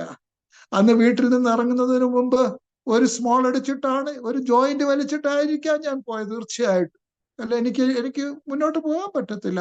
എന്നാൽ പ്രിയപ്പെട്ടവരെ, ആ കർത്താവിനോടൊപ്പം കാൽവറി ക്രൂശിതനായ വലതുഭാഗത്തെ കള്ളൻ, അവൻ കടന്നു വന്ന ജയിലിൽ നിന്നും അവൻ ഏത് തരത്തിൽ വന്നോ അവിടെ നിന്നും അവൻ പോയത് പർദീസയിലേക്കാണ് പ്രിയപ്പെട്ടവരെ. അവൻ നരകത്തിലേക്കല്ല പോയത്. അവിടെ റെനി ജോർജും ആ ദിവസത്തിൽ എന്റെ അവകാശം മനോഹര ദേശത്ത് വീണു. ഹല്ലേലൂയ. ഞാനൊരു വലിയ സന്തോഷത്തിന്റെയും സമ്പത്തിന്റെയും ഉടമയായി തീർന്നു, സമാധാനത്തിന്റെ ഉടമയായി തീർന്നു. എന്റെ മാതാപിതാക്കൾക്കൊന്നും ആദ്യം അത് വിശ്വസിക്കാൻ കഴിഞ്ഞില്ല പ്രിയപ്പെട്ടവരെ. അവർ വളരെ സംശയത്തോടാണ് ഇത് എന്നെ നോക്കിക്കൊണ്ടിരുന്നത്. ഇതൊക്കെ ആൾക്കാർ പറയുമായിരുന്നു. ഇതിനു മുമ്പ് പല പ്രാവശ്യം ഞാൻ നന്നാകാനൊക്കെ ശ്രമിച്ചിട്ടുണ്ട്. പക്ഷെ ദിവസങ്ങൾ, ആഴ്ചകൾ കഴിയുന്നതിന് മുമ്പ് ഞാൻ വീണ്ടും പഴയപടി പോകുമായിരുന്നു. അതുകൊണ്ട് എന്റെ മാതാപിതാക്കൾക്കും അത്ര വിശ്വാസം വന്നു കാണത്തില്ല ആദ്യമൊക്കെ. എന്നാൽ ഒരുവൻ ക്രിസ്തുവില യഥാർത്ഥമായി ഞാൻ മാനസാന്തരപ്പെട്ട ആ ദിവസമായിരുന്നു പ്രിയപ്പെട്ടവരെ. എന്റെ ജീവിതത്തിൽ ദൈവം നിശ്ചയിച്ചിരുന്ന ദിവസം അതായിരുന്നു. എന്റെ 33-ാമത്തെ വയസ്സിൽ ആ തിരുവല്ലയില് എന്നെ പിശാച് എവിടെ തകർത്തോ അതേ സ്ഥലത്ത് കൊണ്ടുപോയി എന്നെ ഒരു പുതിയ മനുഷ്യനാക്കി തീർക്കുക എന്നുള്ളതായിരുന്നു എന്റെ ദൈവത്തിന്റെ പദ്ധതി. യെസ്, എത്ര അത്ഭുതം! എവിടെ ഞാനൊരു കൊലപാതകയായി തീർന്നോ അവിടെ ഞാനൊരു ദൈവപൈതലായി തീരുന്നു. ഹല്ലേലൂയ. ഇത് ദൈവത്താൽ മാത്രം സാധിക്കുന്ന അത്ഭുതമാണ് പ്രിയപ്പെട്ടവരെ. ഇതാണ് യേശുവിന്റെ അത്ഭുതം. ഇതാണ് ദൈവത്തിന്റെ ശക്തി എന്ന് പറയുന്നത്. ഹല്ലേലൂയ. തിരികെ ജയിലിലേക്ക് ഞാൻ കടന്നു പോവുകയാണ്. അപ്പം ഞാൻ ഈ പുറത്ത് നിൽക്കുന്ന ഈ 1 മാസത്തിനുള്ളിൽ അവിടെ കേരളത്തിൽ ഒരു വലിയൊരു ബാങ്ക് കവർച്ച ചെയ്യപ്പെട്ടു. ചെങ്ങന്നൂരിലെ ചെറിയനാട് എന്ന് പറയുന്ന സ്ഥലത്ത് ഒരു സഹകരണ ബാങ്ക് രാത്രിയിൽ ആരോ ഡൈനമൈറ്റ് വെച്ച് സ്ട്രോങ് റൂം തകർത്തിട്ട് 50 ലക്ഷം രൂപയുടെ ഗോൾഡ് എടുത്തോണ്ട് പോയി. ട്രെയിൻ വരുന്ന ശബ്ദത്തിന് അവർ ഡൈനമൈറ്റ് വെച്ച് തകർത്ത് ആരും അറിഞ്ഞില്ല. അപ്പൊ എന്റെ കൂട്ടുകാർ, ജയിലിൽ കിടന്ന കൂട്ടുകാർ വിചാരിച്ച് ഞാനായത് ചെയ്തതെന്ന്. കാരണം ഞാൻ കൂട്ടുകാർക്കെല്ലാം ഉറപ്പ് കൊടുത്തിട്ടാണ് വന്നിരിക്കുന്നത്. ഞാൻ തിരിച്ചു വരുമ്പോൾ ഞാൻ ബാഗ് നിറച്ച് കൊണ്ടുവരാമെന്ന് പറഞ്ഞാ പോയിരിക്കുന്നത്. അപ്പൊ പേപ്പറിൽ ഈ വാർത്ത വായിച്ചപ്പം എന്റെ കൂട്ടുകാരെല്ലാവരും സന്തോഷിച്ചു. ഇത് നമ്മുടെ കൂട്ടുകാരൻ തന്നെ ആയിരിക്കും പറ്റിച്ചതെന്ന്. അന്നത്തെ ആ കാലത്ത് കേരളത്തിലെ ജയിലിൽ നിന്നും പരോളിൽ വന്ന കുപ്രസിദ്ധരായ കുറ്റവാളികളിൽ നമ്പർ 1 ഞാനാണ്. പോലീസുകാർക്ക് ന്യായമായിട്ട് എന്നെ സംശയിക്കാം. പക്ഷെ എന്നെ ഒരു പോലീസുകാരനും ഒരു പോലീസ് സ്റ്റേഷനിലും കൊണ്ടുപോകാൻ ഇടയായില്ല. എന്റെ ദൈവം എന്നെ തന്റെ കരങ്ങളിൽ വഹിച്ചിരുന്നത് കൊണ്ട് എന്നെ ആർക്കും സംശയം തോന്നിയില്ല. എന്നെ ആരും ക്വസ്റ്റ്യൻ ചെയ്തില്ല. എന്നാ എന്റെ കൂട്ടുകാർ ജയിലിൽ കിടന്നവർ വിചാരിച്ച് ഞാനായത് ചെയ്തതെന്ന്. ഞാൻ തിരിച്ച് പരോള് കഴിഞ്ഞ് തിരിച്ച് ജയിലിലേക്ക് വന്നപ്പം എന്റെ കയ്യിൽ ഒരു ബൈബിളും ഒക്കെ ആയിട്ടാണ് ഞാൻ വരുന്നത്. എന്റെ കൂട്ടുകാരെല്ലാവരും ഇങ്ങനെ പ്രതീക്ഷയോടെ നോക്കിക്കൊണ്ടിരിക്കുകയാണ്. പണവും മയക്കുമരുന്നും ഒക്കെ എല്ലാം അറേഞ്ച് ചെയ്യാൻ പറ്റും. പുറത്തു നിന്നുകൊണ്ട് വേറെ പല രീതിയിൽ അകത്താക്കാൻ പറ്റും. അവർ വളരെ ആകാംക്ഷയോടെ നിന്നപ്പോൾ ഞാൻ ബൈബിളൊക്കെ പിടിച്ചുകൊണ്ട് വരികയാണ്. ഞാൻ കൂട്ടുകാരോട് പറഞ്ഞു, ഹലോ പറഞ്ഞിട്ട് ഞാൻ പറഞ്ഞു, ഞാൻ പഴയ റെനി അല്ല കേട്ടോ. എനിക്കിനിയും നിങ്ങളോടൊപ്പം പഴയതുപോലൊന്നും പണ്ടത്തെ കാര്യങ്ങളൊന്നും ചെയ്യാൻ പറ്റത്തില്ല. ഞാനൊരു ഒരു ഒരു പുതിയ ജീവിതത്തിനുടമയാണ്. ഞാൻ യേശുവിനോട് കൂടി ജീവിക്കാൻ തീരുമാനിച്ച് യേശുവിൽ ജീവിക്കുന്ന ഒരു അവസ്ഥയിലാണ് എന്ന് പറഞ്ഞപ്പോൾ അവര് എന്നെ തുറച്ചു നോക്കി, എന്നെ കളിയാക്കി. പക്ഷെ എനിക്കതൊന്നും ഒരു പ്രശ്നമല്ലായിരുന്നു. കാരണം എനിക്കറിയാം ഞാൻ അവരെ കുറിച്ച് ഞാൻ തെറ്റ് വിചാരിച്ചില്ല. കാരണം എനിക്കറിയാം എങ്ങനെയുള്ള കൂട്ടുകാരാണ് വരുന്നത്, എനിക്കറിയാം. അങ്ങനെ ജയിലിൽ ഞാൻ ഒറ്റയ്ക്ക് ദൈവവേദനായി തുടങ്ങിയ ജീവിതം ആഴ്ചകൾ മാസങ്ങൾ കഴിഞ്ഞു. എൻ്റെ കൂട്ടുകാരൊക്കെ അവരെന്നെ ഇങ്ങനെ അവർ വിചാരിച്ചു ഒരു 2 ആഴ്ച കഴിയുമ്പോൾ പതുക്കെ ഒരു സ്മോക്ക് ചോദിച്ചുകൊണ്ട് ചെല്ലുമെന്നൊക്കെ വിചാരിച്ച് കാണും. പക്ഷെ ഒന്നും സംഭവിച്ചില്ല. എൻ്റെ വിശ്വാസത്തിന്റെ നായകനും പൂർത്തി വരുത്തുന്നവനും യേശു കർത്താവ് ആയതുകൊണ്ട് സ്തോത്രം, എന്നെ അവൻ കൈവിട്ടില്ല. ഞാൻ ഒറ്റയ്ക്ക് ഏകനായി ആ ജയിലിലെ ആ സെല്ലിനുള്ളിൽ ഞാൻ പാട്ടുപാടുവാനും പ്രാർത്ഥിക്കുവാനും ഒക്കെ തുടങ്ങി. ആഴ്ചകൾ മാസങ്ങൾ കഴിഞ്ഞപ്പോൾ കൂട്ടുകാർക്കൊക്കെ മനസ്സിലായി ഇത് യഥാർത്ഥത്തിൽ സംഭവിച്ചിരിക്കുന്ന എന്തോ ആണ്. അല്ലെങ്കിൽ അവർക്കറിയാം, അവരുടെ കൂട്ടുകാരനെ നന്നായിട്ട് അറിയാം, ഞാൻ ജയിലിലെ നമ്പർ 1 കുറ്റവാളിയായിരുന്നു ഞാൻ. ഇപ്പൊ റെനിയിലുണ്ടായിരുന്ന മറ്റു ഉദ്യോഗസ്ഥന്മാരും ശ്രദ്ധിക്കുന്നുണ്ടായിരുന്നു. പണ്ട് 24/7 ഇങ്ങനെ പുക കഞ്ചാവും ഒക്കെ അടിച്ച് ഫിറ്റായിട്ടിരിക്കുന്നവൻ ഇപ്പം സിഗരറ്റ് വലിയില്ല, കഞ്ചാവ് വലിയില്ല, എപ്പോ നോക്കിയാലും ബൈബിൾ വായിക്കുന്നു, പാട്ട് പാടുന്നു, പ്രാർത്ഥിക്കുന്നു. അവർക്കൊന്നും അത് മനസ്സിലാക്കാനൊന്നും കഴിവില്ലായിരുന്നു. പക്ഷേ പിൽക്കാലത്ത് അവർക്ക് മനസ്സിലായി, ദിസ് ഇസ് ട്രൂ, ഇത് ശരിയാണെന്ന് അവർക്ക് മനസ്സിലായി. അത് മാത്രമല്ല, എന്നിൽ നിന്നും അകന്നു പോയ സുഹൃത്തുക്കളൊക്കെ എന്റെ അടുക്കിലേക്ക് വരാൻ തുടങ്ങി. അവർ പറഞ്ഞു, ഞങ്ങൾക്കും ഇതൊക്കെ ഒന്ന് എക്സ്പീരിയൻസ് ചെയ്താൽ കൊള്ളാം. ഞാൻ പറഞ്ഞു, തീർച്ചയായിട്ടും എനിക്കൊന്നും ചെയ്യാൻ പറ്റത്തില്ല, പക്ഷെ എന്നെ സഹായിച്ച യേശു നിങ്ങളെയും സഹായിക്കും. അങ്ങനെ ഒരുമിച്ചിരുന്ന് പാട്ട് പാടുവാനും പ്രാർത്ഥിക്കുവാനും ഒക്കെ തുടങ്ങിയ ആ ചെറിയ കൂടിവരവ് പിന്നീട് ഒരു ഫെലോഷിപ്പായിട്ട് മാറി. അനേക തടവുകാർ അവിടെ പുതിയ മനുഷ്യരായി തീർന്നു. കൊലപാതകികളും കവർച്ചക്കാരും പല കുറ്റവാളികളും അവർ യേശുവിന്റെ സ്നേഹത്താൽ പിടിക്കപ്പെട്ടു. അവിടെ ഒരു നല്ലൊരു ഫെലോഷിപ്പ് ഉടലെടുത്തു. ഒടുവിൽ 1995 ഞാൻ ആ ജയിലിൽ കിടക്കുമ്പോൾ തന്നെ വിവാഹിതനാകുന്നു. ദൈവത്തെ മാനിക്കുന്നവരെ ദൈവം മാനിക്കുമെന്നുള്ള വചനം ദൈവത്തിന് മറന്നു കളയാൻ പറ്റത്തില്ലല്ലോ. ദൈവം എന്നെ മാനിച്ചു. ആ തടവുകാരുടെ ഇടയിൽ ദൈവം എന്നെ മാനിച്ചു. എന്നെ വിവാഹം കഴിക്കാൻ ബഹ്റിനിൽ ജോലി ചെയ്തിരുന്ന ടീന എന്ന മംഗളൂർക്കാരത്തിയായിട്ടുള്ള പെൺകുട്ടി തയ്യാറാകുകയും ഞങ്ങളുടെ വിവാഹം 92 നടക്കുകയും ചെയ്തു. 87 ബോൺ അഗെയിൻ ആയി. 92 ഞങ്ങളുടെ വിവാഹം നടക്കുന്നു. 95 ഞാൻ റിലീസ് ആകുന്നു. എൻ്റെ ഭാര്യ എന്നെ വിവാഹം കഴിച്ചതോടുകൂടി മിസ്സസ് റെനി ജോർജ് ആയപ്പോഴത്തേക്കും പിന്നെ സമൂഹത്തിൽ ടീനയുടെ അവസ്ഥ ഒന്ന് ചിന്തിച്ചു നോക്കണം. എല്ലാവരും ടീനയെ തുറച്ചു നോക്കാനും കളിയാക്കാനൊക്കെ തുടങ്ങിയപ്പോൾ ടീനയ്ക്ക് മനസ്സിലായി, ഞാൻ ഇനി ഈ നേഴ്സ് ജോലിയിലൊന്നും ബഹ്റിനിൽ ഇരിക്കേണ്ട ആളല്ല. ഞാൻ കർത്താവിന്റെ വയൽപ്രദേശത്തേക്ക് എൻ്റെ ഭർത്താവിനോടൊപ്പം ചേരാനായിട്ട് തയ്യാറെടുക്കാൻ പോവുകയാണെന്ന് പറഞ്ഞ് ജോലി രാജിവെച്ച്, നല്ല ശമ്പളമുള്ള ജോലിയൊക്കെ രാജിവെച്ച് കേരളത്തിൽ വന്ന് പാസ്റ്റർ വി എ തമ്പിയുടെ എൻ്റെ സുഹൃത്തായിരുന്നു മരിച്ചുപോയ പാസ്റ്റർ വി എ തമ്പിച്ചായന്റെ മിഷനിൽ ചേരുകയും അവിടെ അവരെ ഹെൽപ്പ് ചെയ്യുകയൊക്കെ ചെയ്തു. പിന്നീട് ഞാൻ 92 കല്യാണം കഴിഞ്ഞു. 95 ഞാൻ റിലീസായി. ഞാൻ റിലീസായപ്പോൾ ഞാനും ടീനയും കൂടെ ഞങ്ങൾ ഒരുമിച്ച് ബാംഗ്ലൂരിൽ വരുന്നു. ടീന ബാംഗ്ലൂരിൽ, അപ്പൊ അതിന് 1 വർഷം മുമ്പ് തന്നെ ടീന ബാംഗ്ലൂരിൽ വന്ന് ഒരു കൊച്ചു വീടൊക്കെ വാങ്ങിച്ച് ബാംഗ്ലൂർ ജയിലിൽ പോകാനായിട്ട് അവിടെ DGPയുടെ പെർമിഷനൊക്കെ വാങ്ങിച്ച് ജയിലിൽ പോകാൻ തുടങ്ങി തയ്യാറെടുക്കുകയായിരുന്നു. കാരണം ഭർത്താവ് ജയിലിൽ നിന്ന് റിലീസായി വരുമ്പോഴത്തേക്കും ഒരു മിനിസ്ട്രിക്ക് വേണ്ടിയുള്ള തയ്യാറെടുപ്പെല്ലാം ടീന ഓൾറെഡി സ്റ്റാർട്ട് ചെയ്ത് കഴിഞ്ഞു. ടീന എല്ലാം പ്രിപ്പയർഡ് ആയിട്ട് എനിക്ക് എൻ്റെ വരവിന് വേണ്ടി കാത്തിരിക്കുകയാണ്. ഞാൻ ജയിലിൽ നിന്നും റിലീസായി ബാംഗ്ലൂരിൽ വരുന്നു. ടീന എനിക്ക് എല്ലാ സഹായങ്ങളും ചെയ്തു തന്നു. എനിക്കൊരു പുതിയ മോട്ടോർ ബൈക്കൊക്കെ വാങ്ങിച്ചു തന്നു. ഞാനും ടീനയും കൂടെ ഒരുമിച്ച് ഞങ്ങൾ ജയിലുകളിൽ കടന്നു പോകാൻ തുടങ്ങി. ഞങ്ങൾക്കൊരു മകളുണ്ടാകുന്നു. ഞങ്ങൾ തടവുകാരുടെ മക്കൾക്ക് വേണ്ടി ഒരു ഹോം തുടങ്ങുന്നു. 15 കുഞ്ഞുങ്ങളെ വെച്ച് തുടങ്ങിയ ഹോം പിന്നീട് 150 കുഞ്ഞുങ്ങളുള്ള ഹോമായിട്ട് വളർന്നു. എന്തെല്ലാം കാര്യങ്ങൾ, എത്ര ജീവിതങ്ങൾ. ബാംഗ്ലൂർ ജയിലിലെ അനേക കുപ്രസിദ്ധരായ തടവുകാർ കർത്താവായ യേശുക്രിസ്തുവിന്റെ സ്നേഹത്താൽ പിടിക്കപ്പെടുവാനിടയായി. അവരിൽ പലരും ഇന്ന് ബാംഗ്ലൂർ പട്ടണത്തിലും ചുറ്റുപാടുകളിലും ശുശ്രൂഷ മേഖലയിൽ കർത്താവിന് വേണ്ടി ശോഭിക്കുന്നവരായി കഴിയുന്നു. പ്രിയപ്പെട്ടവരെ, ഇതിന് കൊടുത്ത വില ആരാണ്? കർത്താവ് കൊടുത്ത വിലയല്ലേ. നാം എന്ത് ചെയ്തു? നാം ഒന്നും ചെയ്തില്ല. നാം എല്ലാവരും അതിന്റെ കർത്താവിന്റെ കാൽവറിയുടെ ഉപഭോക്താക്കളാണ്. We are the consumers of the power of the cross of Calvary. Hallelujah. കർത്താവിന്റെ സ്നേഹം അത് ലോകത്തെ മാറ്റിമറിച്ചുകൊണ്ടിരിക്കുന്നു പ്രിയപ്പെട്ടവരെ. അങ്ങനെ കഴിഞ്ഞ 28 വർഷങ്ങളായിട്ട് ഞങ്ങൾ ബാംഗ്ലൂരിൽ താമസിച്ചുകൊണ്ട് പ്രസന്റ് ഫെലോഷിപ്പ് ഇന്ത്യയിൽ തുടങ്ങിയ പ്രവർത്തനം ഇപ്പോൾ പ്രസന്റ് ഫെലോഷിപ്പ് ബാംഗ്ലൂർ എന്നാക്കിയിരിക്കുന്നു.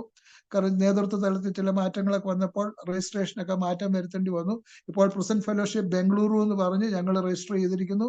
ഞങ്ങൾ പിന്നെ ജയിലുകളിൽ കടന്നു പോകുന്നു.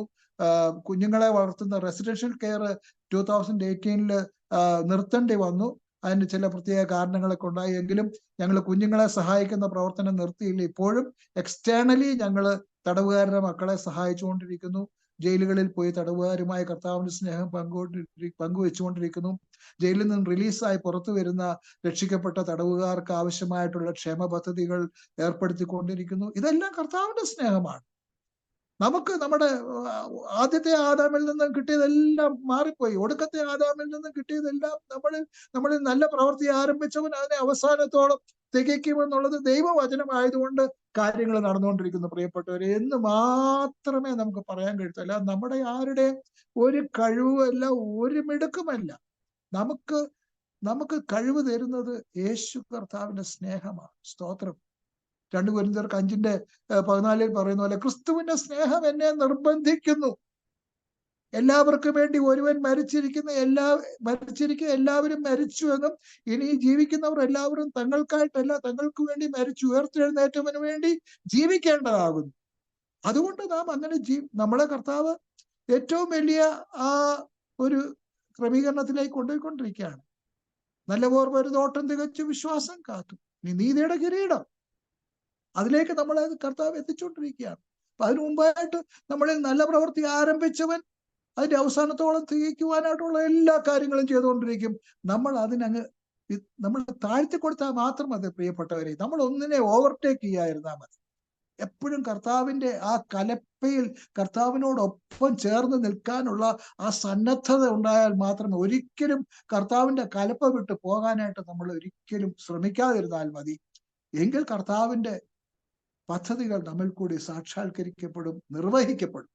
അതാണ് ഏറ്റവും അത്ഭുതകരമായ സംഗതി. ഇങ്ങനെ ഇപ്പോൾ എനിക്ക് 70 വയസ്സായി. എൻ്റെ ശരീരത്തിൽ എനിക്ക് ഒത്തിരി പ്രശ്നങ്ങളുണ്ട്. അപ്പൊ അതിനും ബാക്കിയുണ്ട്. പുറമേ ഉള്ളവൻ ക്ഷയിച്ചു പോകുന്നെങ്കിലും അകമേയുള്ളവൻ നാൾക്ക് നാൾ പുതുക്കം പ്രാപിക്കുന്നു.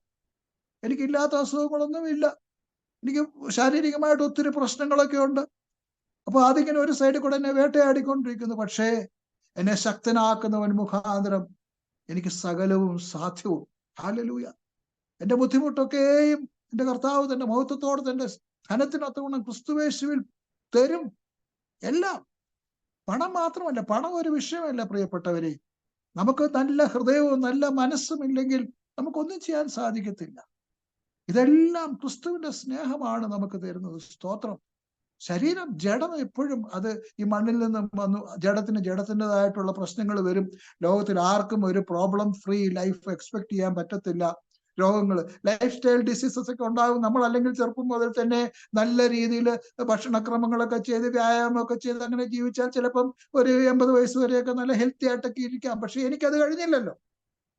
ഞാൻ വലിച്ചു കയറ്റിയ പുകയുടെയും കുടിച്ച മദ്യത്തിന്റെയും ചെയ്ത തിന്മ പ്രവൃത്തിയുടെയും കണക്ക് വെച്ച് നോക്കിക്കഴിഞ്ഞാൽ എനിക്കൊരു 50 വയസ്സ് പോലും തേക്കാനുള്ള സാധ്യതയില്ല. പക്ഷെ എന്നെ കർത്താവ് 70 വരെ കൊണ്ടുവന്നെങ്കിൽ അത് എത്ര വലിയ അത്ഭുതമാണ് പ്രിയപ്പെട്ടവരെ. ആ കർത്താവിന് ഇനിയും എത്ര നാളും കൂടെ മുന്നോട്ട് കൊണ്ടുപോകണം. കർത്താവ് കൊണ്ടുപോകുന്നത് എനിക്ക് ഉറപ്പുണ്ട്. സ്തോത്രം. ഹല്ലേലൂയ. അതുകൊണ്ട് അതിനെക്കുറിച്ചും ഞാൻ വിചാരപ്പെടുത്തി. എല്ലാറ്റിനും സ്തോത്രത്തോടെ എൻ്റെ ആവശ്യങ്ങളെ ദൈവസന്നിധിയിൽ അറിയിക്കുന്നു. അപ്പോൾ സകല ബുദ്ധിയെയും കവിയുന്ന ദൈവസമാധാനം നമുക്ക് ലഭിക്കും. അതാണ് എൻ്റെ ജീവിതത്തിന്റെ അവസ്ഥ. ആമേൻ. വളരെ വ്യത്യസ്തമായ ഒരു സാക്ഷ്യമാണ് അച്ഛൻ്റെ ജീവിതത്തിൽ നിന്ന് ഇന്ന് കേൾക്കാൻ കഴിഞ്ഞത്. ഞാനൊരു കാര്യം ചോദിച്ചോളട്ടെ? തീർച്ചയായിട്ടും. മോഷ്ടിപ്പാനും അറപ്പാനും മുടിപ്പാനും അല്ലാതെ കള്ളൻ വരുന്നില്ല. അപ്പൊ ആ ഒരു കള്ളൻ എന്ന് പറയുന്നത് പിശാജാണ്. ആ ഒരു പിശാജ് റെനിച്ചായന്റെ ജീവിതത്തില് വളരെ ചെറുപ്പം മുതല് അച്ചാനെ സ്വാധീനിക്കുവാൻ തക്കവണ്ണം ഇടയായി തീർന്നു. ആദ്യം 5 പൈസയും 10 പൈസയും 25 പൈസയും 50 പൈസയും 1 രൂപയും 2 രൂപയും ഇങ്ങനെ സ്റ്റെപ്പ് ബൈ സ്റ്റെപ്പായിട്ട് അതിങ്ങനെ കൂടി കൂടി കൂടി കൂടി വരികയും ചെറിയ രീതിയിൽ അതിന്റെ മോഷണങ്ങള്, അതിന്റെ ഉപഭോഗം, അതിന്റെ ആസക്തി, പിന്നെ അത് കൂടുതൽ കൂടുതൽ എമൗണ്ടുകൾ മോഷ്ടിക്കുവാനുള്ള പ്രേരണകളൊക്കെ ഉണ്ടായ സാഹചര്യത്തെക്കുറിച്ച് പറഞ്ഞു. അതിൽ നിന്നാണ്, അതാണ് ഒരു ബേസിക് എന്ന് പറയുന്നത്. അന്നത്തെ കാലം, ഇന്നത്തേക്ക് 10, 50 അല്ലെ 60, 70 വർഷം എന്നൊക്കെ പറഞ്ഞു കഴിഞ്ഞാൽ പട്ടിണിയും ദാരിദ്ര്യവും വിശപ്പുള്ള ഒരു സമയം. അന്ന് വിശപ്പടക്കാനെ കൊണ്ട് ഒന്നുമില്ലാത്ത സമയം. അന്ന് ഇതുപോലെ കുഞ്ഞുങ്ങളൊക്കെ അല്ലെങ്കിൽ പലരും ചെറിയ ചെറിയ മോഷണങ്ങളും പരിപാടികളും ഒക്കെ ചെയ്ത് ജീവിച്ചു. അത് പലരും ആരും അറിയുന്നില്ല, ആരും പിടിക്കപ്പെടുന്നില്ല. അതിങ്ങനെ ഒരു ശീലമായി ജീവിതത്തിന്റെ ഭാഗമായിട്ട് പോയി. പിന്നത്തേതില് അതങ്ങ് ആ ഒരു ലൈഫ് സ്റ്റൈലായിട്ട് മാറി. അങ്ങനെ ഒത്തിരി പേര് സമൂഹത്തിനുണ്ട്. എന്നാൽ റെനിച്ചായനെ സംബന്ധിച്ചിടത്തോളം അത് വേറെ തലത്തിലേക്ക് തിരിയപ്പെട്ടു. ഒടുവില് ഞാൻ പറഞ്ഞു, അത് കൊലപാതക പരമ്പരകളിലേക്ക് പോകത്തക്ക രീതിയിലും വലിയ ബാങ്കുകൾ കൊള്ളയടിക്കത്തക്ക രീതിയിലേക്കും അത് വളർത്തപ്പെടുവാനിടയായി. ഇന്നും നമ്മുടെ സമൂഹത്തിൽ വളർന്നു വരുന്ന കുഞ്ഞു കുഞ്ഞു ബാല്യങ്ങൾ, ഇപ്പൊ പട്ടിണിയും വിശപ്പൊന്നും പണ്ടത്തെ പോലെ ഇല്ല. അത്യാവശ്യം എല്ലാവർക്കും ജീവിക്കാനുള്ള സൗകര്യങ്ങളും ആഹാരവും ഒക്കെ പല മേഖലകളിലും ഉണ്ട്. അപ്പോൾ തന്നെ ഒരു സൈഡില് പട്ടിണി അനുഭവിക്കുന്ന, ദുരിതം അനുഭവിക്കുന്ന, അല്ലെങ്കിൽ മദ്യാസക്തിക്ക് അടിമയായിരിക്കുന്ന മാതാപിതാക്കന്മാരുടെ കുഞ്ഞുങ്ങൾ, പല ദൈവദാസന്മാരുടെ മക്കൾ, സമൂഹത്തില് ദുരിതം അനുഭവിക്കുന്ന കുടുംബങ്ങളിലെ തലമുറകളൊക്കെ ഇന്ന് നമ്മുടെ സമൂഹത്തില് വളർന്നു വരുന്നു. അവർക്ക് വേണ്ടതുപോലെ നല്ല വിദ്യാഭ്യാസമില്ല, നല്ല വസ്ത്രമില്ല, യാത്രാ സൗകര്യങ്ങളില്ല, വാഹന സൗകര്യങ്ങളില്ല, ഒന്നുമില്ല. അങ്ങനെയൊക്കെയുള്ള കുഞ്ഞുങ്ങളിൽ അങ്ങനെയൊക്കെയുള്ള യൗവനക്കാർ, പ്രത്യേകിച്ച് തൊഴിലില്ലായ്മ എന്ന് പറയുന്ന വലിയൊരു ദുരന്തം നമ്മുടെ സമൂഹത്തിലുണ്ട്. അപ്പൊ ഇതിന്റെയൊക്കെ നടുവിൽ ജീവിതം മുന്നോട്ട് നയിക്കുന്ന ഒരു സമൂഹത്തോട് അച്ഛൻ്റെ ജീവിതാനുഭവങ്ങൾ പറഞ്ഞു. അപ്പോൾ തന്നെ ഈ ഒരു സമൂഹത്തോട് അച്ഛന് പറയാനുള്ള ഒരു സന്ദേശം കൂടി ഒരു വാക്കിലൊന്ന് പറയാമോ? അച്ഛൻ്റെ അനുഭവം വെച്ച് ഈ കുഞ്ഞുങ്ങളോട്, ഈ യൗവനക്കാരോട്, ഇങ്ങനെ ജീവിതം നയിക്കുന്ന പ്രിയപ്പെട്ടവരോട് അതിൽ നിന്ന് രക്ഷപ്പെടാനുള്ളതായ ഒരു സന്ദേശം ചില വാക്കുകൾ പറയാമോ? വരിഞ്ഞു മുറുക്കിയിരിക്കുന്നതായ പാപ സ്വഭാവത്തിൽ നിന്നും, പാപത്തിന്റെ സ്വാധീനത്തിൽ നിന്നും അവനെ രക്ഷിക്കുവാനായിട്ട് തെറാപ്പികൾക്കും തിയറികൾക്കും ഒന്നും കഴിയത്തില്ല. അതിന് കഴിയുന്ന ഏക വിഷയമെന്ന് പറയുന്നത്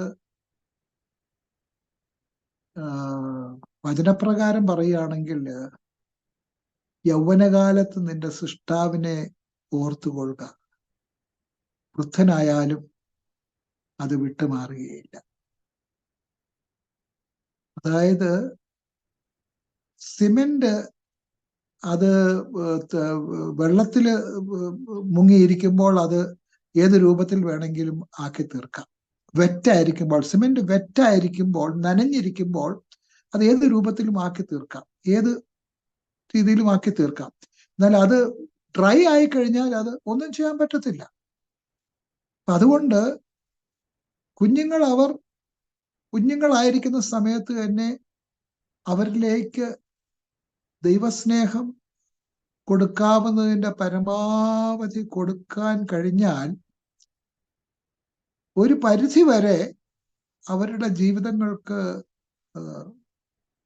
മാറ്റം വരുത്താൻ കഴിയുമെന്നാണ് ഞാൻ മനസ്സിലാക്കിയിരിക്കുന്നത്. ഈ ഇത്രയും വർഷങ്ങൾ കുഞ്ഞുങ്ങളുടെ ഇടയ്ക്ക് പ്രവർത്തിച്ച് എൻ്റെ അനുഭവത്തിൽ നിന്നും എനിക്ക് പറയാൻ കഴിയുന്നത്, കുഞ്ഞുങ്ങൾ നമ്മളോടൊപ്പം ആയിരിക്കുമ്പോൾ അവർ എല്ലാ കാര്യങ്ങളിലും വളരെ ക്രമീകൃതമായ ജീവിതമാണ്, പാട്ടുപാടുന്നതും പ്രാർത്ഥിക്കുന്നതും കാര്യങ്ങളും എല്ലാം. പക്ഷേ അവർ നമ്മളിൽ നിന്നും വിട്ട് ലോകത്തിലേക്ക് സ്വതന്ത്രരായി പോകുമ്പോൾ അവർ കടന്നു ചെല്ലുന്നത് ലോകത്തിന്റെ പ്രഭുവായ പിശാചിന്റെ കളരിയിലേക്കാണ്.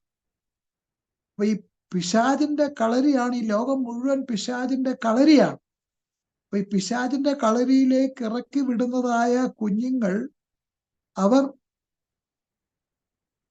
ദൈവവചനത്താലും ദൈവസ്നേഹത്താലും അവർ ശക്തരായി തീരുന്നുവെങ്കിൽ തീർച്ചയായും പരിശുദ്ധാത്മാവിന്റെ പൈതൽ വളർന്നു, ജ്ഞാനം നിറഞ്ഞു, ആത്മാവിലും ബലപ്പെട്ടു, മനുഷ്യരുടെ ആ ദൈവവചന പ്രകാരം അത് സാധ്യമാണ്, അത് പ്രകടമാണത്.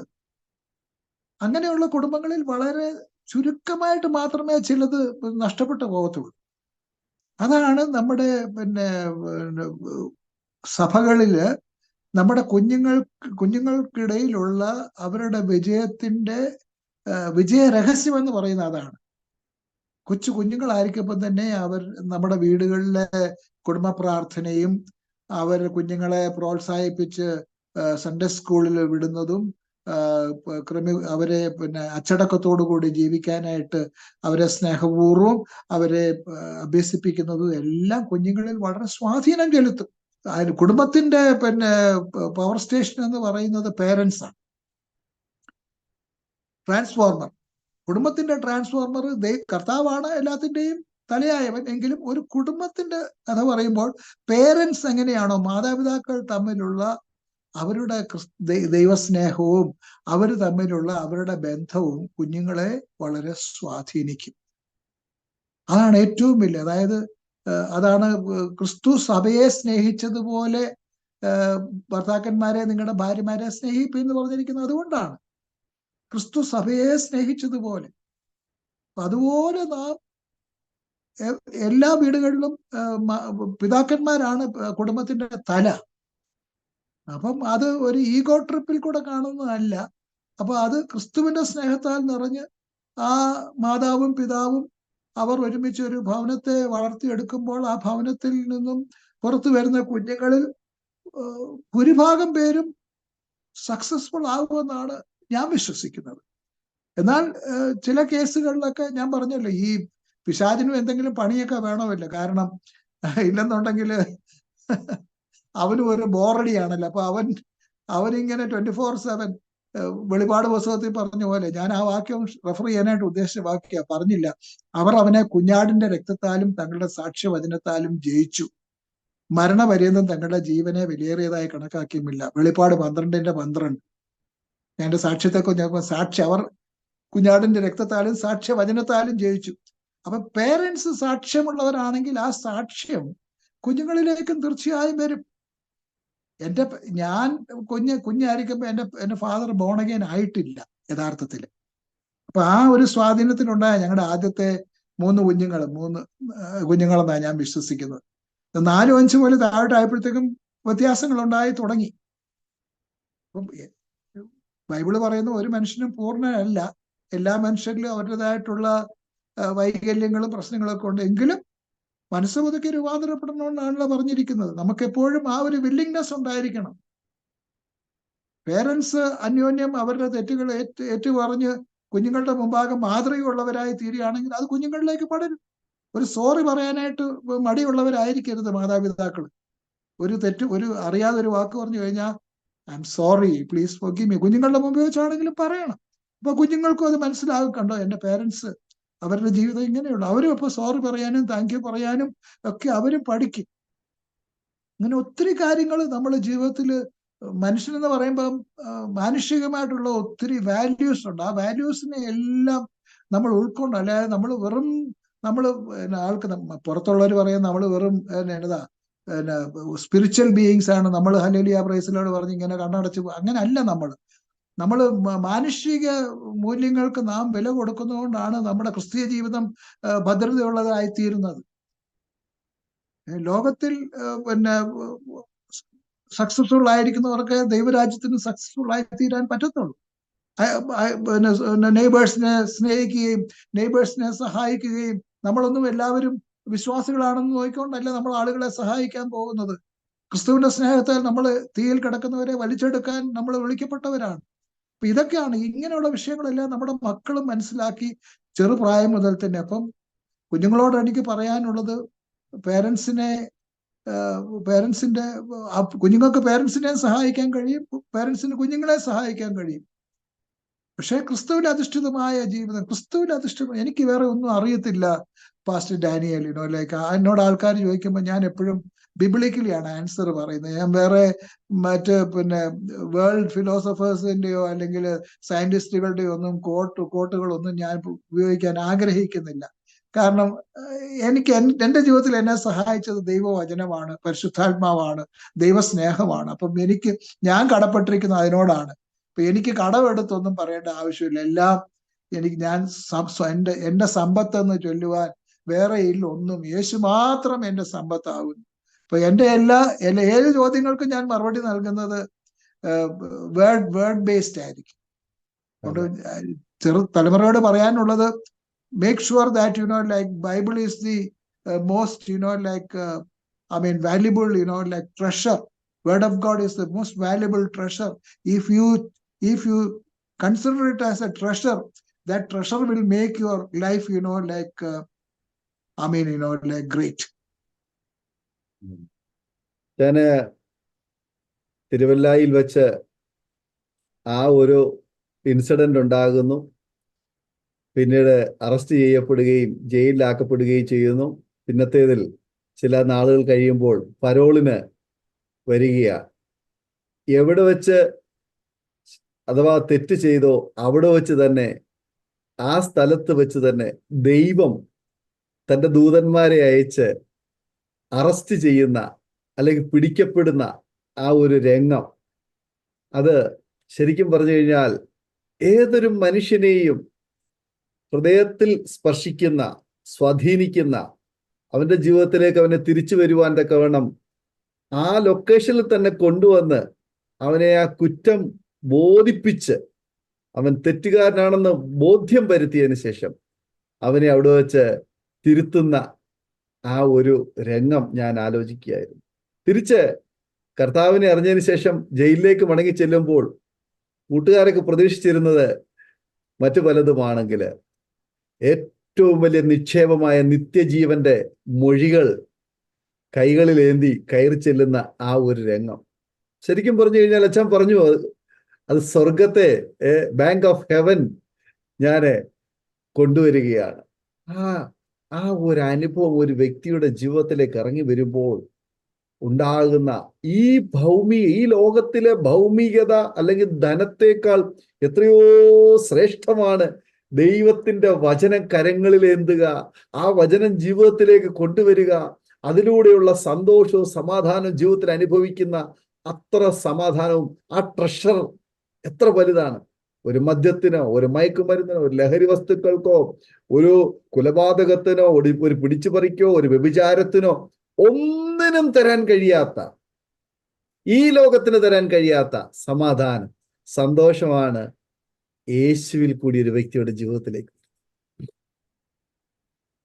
കരിക്കമ്പില്ല കൊലപാതകം എന്ന് പറയുന്നത് സിനിമകളിലും നോവലുകളിലും പത്രമാധ്യമങ്ങളിലും ഒക്കെ തുടർമാനമായി വാർത്താ മാധ്യമങ്ങളിൽ നിറഞ്ഞു നിന്ന സംഭവബഹുലമായ ഒരു വാർത്തയായെങ്കിൽ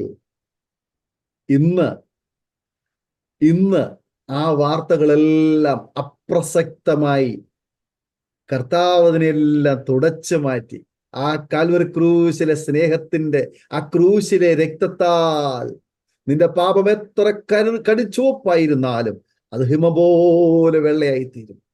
അത് രക്താംബരം പോലെ ചുവപ്പായിരുന്നാലും അത് പഞ്ഞി പോലെ വെള്ളയായിത്തീരുന്ന ആ സ്നേഹത്തിന്റെ, ആ ക്രൂശിലെ സ്നേഹത്തിന്റെ രക്തം കൊണ്ട് അതെല്ലാം കഴുകി മാറ്റി. സ്തോത്രം. പത്രങ്ങളിലോ മാധ്യമങ്ങളിലോ വാർത്തകളിലോ ഒന്നും നിറഞ്ഞു നിൽക്കുന്നില്ല. ആ വാർത്ത ഇന്ന് പുറത്തു വരുന്നില്ല. പകരം ഇന്ന് ആ വ്യക്തിയിൽ കൂടി ഉയർന്നു വരുന്നത് സ്നേഹത്തിന്റെ, ക്രൂശിന്റെ സ്നേഹം. ആ കാൽവരി ക്രൂശിൽ നമുക്ക് വേണ്ടി ചൊരിയപ്പെട്ടതായ ആ ക്രിസ്തുവിന്റെ ക്രൂശിലെ സ്നേഹത്തിന്റെ ആ അനുഭവങ്ങൾ ഇന്നും ഉയർത്തിപ്പിടിക്കുവാൻ, ആ ദീപശിഖ ഉയർത്തിപ്പിടിക്കുവാൻ, ആ വെളിച്ചം ഉയർത്തിപ്പിടിക്കുവാൻ, അനേകരെ ജയിലിൽ നിന്ന് പുറത്തേക്ക് കൊണ്ടുവരുവാൻ, അനേകരെ പാപത്തിൽ നിന്ന് ജീവങ്കിലേക്ക് കൊണ്ടുവരുവാൻ, നരകത്തിൽ നിന്ന്, നാശത്തിൽ നിന്ന് നിത്യജീവനിലേക്ക് കൊണ്ടുവരുവാൻ ആ കരങ്ങൾ ഇന്ന് ഉപയോഗിക്കപ്പെട്ടുകൊണ്ടിരിക്കുന്നു എന്നറിഞ്ഞതിൽ ഒത്തിരി സന്തോഷമുണ്ട്. ആമേൻ. കർത്താവ് പ്രിയ റെനിച്ചായനെയും കുടുംബത്തെയും അനുഗ്രഹിക്കട്ടെ, സൗഖ്യവും ആരോഗ്യം ദീർഘായുസ് തരട്ടെ എന്ന് ആശംസിക്കുന്നു, പ്രാർത്ഥിക്കുന്നു. ഇത്രത്തോളം സമയം ആമേനെ ഞങ്ങളെ ശ്രവിച്ചുകൊണ്ടിരുന്ന മാന്യ പ്രേക്ഷകരെ, ഒരുപക്ഷെങ്കിൽ ആമേനെ നിങ്ങളുടെയും പല ചോദ്യങ്ങൾക്കുള്ള മറുപടിയാണ് ഇപ്പോൾ നിങ്ങൾ കേട്ടുകൊണ്ടിരുന്നത്. സ്തോത്രം. ഒരുപക്ഷെങ്കിൽ നിങ്ങൾ കരയുന്നുണ്ടാവാം, നിങ്ങളുടെ മക്കളെ ഓർത്ത്, നിങ്ങളുടെ സഹോദരങ്ങളെ ഓർത്ത്, നിങ്ങളുടെ കുഞ്ഞുങ്ങളെ ഓർത്ത്, നിങ്ങളുടെ മാതാപിതാക്കന്മാരെ ഓർത്ത്, നിങ്ങളുടെ പ്രിയപ്പെട്ടവരെ ഓർത്ത്, നിങ്ങളുടെ സമൂഹത്തിലുള്ള പല പ്രിയപ്പെട്ടവരെ ഓർത്ത് ഒരുപക്ഷെങ്കിൽ നിങ്ങൾ കരയുന്നവരായിരിക്കാം. എനിക്കൊന്ന് പറയുവാനുണ്ട്.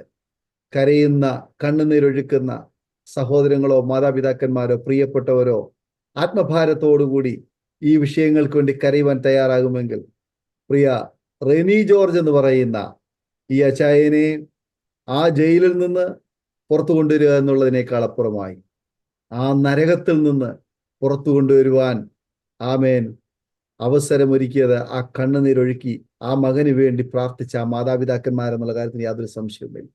ആമേൻ. അവർ യേശുവിനെ അറിഞ്ഞു, അവർ സുവിശേഷകരായി, അവർ മിഷണറി വീരന്മാരായി. അവരൊരിക്കലും ആഗ്രഹിച്ചില്ല അവരുടെ മകൻ ഇങ്ങനെ ലോകത്തിൽ നഷ്ടപ്പെട്ടു പോകുക. ആ മുടിയനായ പുത്രന്റെ കഥ ഞാൻ ഓർത്തുപോയാൽ ലൂക്കോസ് സുവിശേഷത്തിൽ പറയുന്നു. ആ ഭവനത്തിൽ നിന്ന് ആ മകൻ ഇറങ്ങിപ്പോയി, തനിക്കുള്ളതൊക്കെ വിറ്റു, നശിപ്പിച്ചു, ഇല്ലായ്മ ചെയ്തു.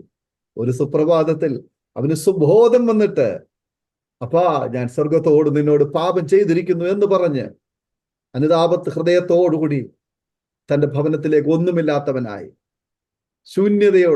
വെറും കൈയോടുകൂടി അവന്റെ ഭവനത്തിലേക്ക് വരുമ്പോൾ അവനെ സ്നേഹത്തോട് ആദരവോടെ സ്വീകരിക്കുന്ന ആ ഒരു സ്നേഹനിധിയായ പിതാവിനെ പോലെ, വാത്സല്യ മാതാവേ, പിതാവേ, സഹോദര സഹോദരി, കുഞ്ഞുങ്ങളെ, പ്രിയപ്പെട്ടവരെ, കൂടപ്പിറപ്പേ, ഞങ്ങൾക്കും നിങ്ങളോട് പറയാനുള്ളത്, യേശു നിങ്ങൾക്ക് വേണ്ടി കാത്തിരിക്കുന്നു. ആ സ്നേഹനിധിയായ കർത്താവ് നിങ്ങൾക്ക് വേണ്ടി കാത്തിരിക്കുന്നു. എത്രയോ അവസരങ്ങൾ നിങ്ങൾ യേശുവിനെ കുറിച്ച് കേട്ടു, തിരുവെഴുത്തുകൾ വായിച്ചു. പക്ഷെങ്കിൽ നിങ്ങൾക്ക് ഇന്നും നിങ്ങളെ തന്നെ ഏൽപ്പിച്ചു കൊടുക്കുവാൻ, നിങ്ങളുടെ തെറ്റുകളെ സമ്മതിക്കുവാൻ, നിങ്ങൾ ചെയ്ത പാപത്തെക്കുറിച്ച് നിങ്ങൾക്ക് അനുതപിക്കുവാൻ നിങ്ങൾക്ക് അവസരമുണ്ടായിട്ടും തയ്യാറാകാതെ ഇരിക്കുന്നത് കൊണ്ട് ഇന്ന് നിങ്ങൾക്ക് വേണ്ടതുപോലെ സമാധാനം അനുഭവിപ്പാൻ കഴിയുന്നില്ല. ക്ഷമിക്കപ്പെടാത്ത കുറ്റങ്ങളും പേറി ആ പാപഭാരവുമായിട്ട് മദ്യത്തിനും മയക്കുമരുന്നിനും അടിമകളായി, ലഹരി വസ്തുക്കൾക്ക് അടിമയായി ഇന്നും സ്വസ്ഥതയില്ലായി ജീവിക്കുന്ന ആരെങ്കിലും ഞങ്ങളെ ശ്രമിക്കുന്നെങ്കിൽ, വാത്സല്യ സഹോദര സഹോദരി, ഇപ്പോഴാകുന്ന സമയം, ഇപ്പോഴാകുന്ന സുപ്രസാദ കാലം. ഒരു നിമിഷം നിന്റെ ഹൃദയങ്ങളെ കർത്താവിന് വേണ്ടി ഏൽപ്പിച്ചു കൊടുക്കും. നിന്റെ ജീവിതം കർത്താവിന് പ്രവർത്തിക്കുവാൻ, യേശുവിന് നിന്റെ ജീവിതത്തിലേക്ക് ഇറങ്ങി വരുവാൻ, നിന്റെ കുടുംബത്തിലേക്ക് ഇറങ്ങി വരുവാൻ, നിന്റെ പാപങ്ങളെ കഴുകി ശുദ്ധീകരിച്ച് നിന്നെ ഒരു ദൈവമകനാക്കി തീർക്കുവാൻ, ആമേൻ, എൻ്റെ യേശുവിനെ കഴിയും. ഇതാ യേശു നിന്റെ അടുക്കൽ വന്ന് നിൽക്കുന്നു. ദൈവത്തിന്റെ ദൂതന്മാർ നിന്റെ മുൻപാകെ നിൽക്കുന്നു. നിന്റെ കണ്ണുകളെ അടയ്ക്കൂ, വിശ്വാസ കണ്ണുകളാൽ കാണൂ, ആ ക്രൂശിലേക്ക് നോക്കൂ.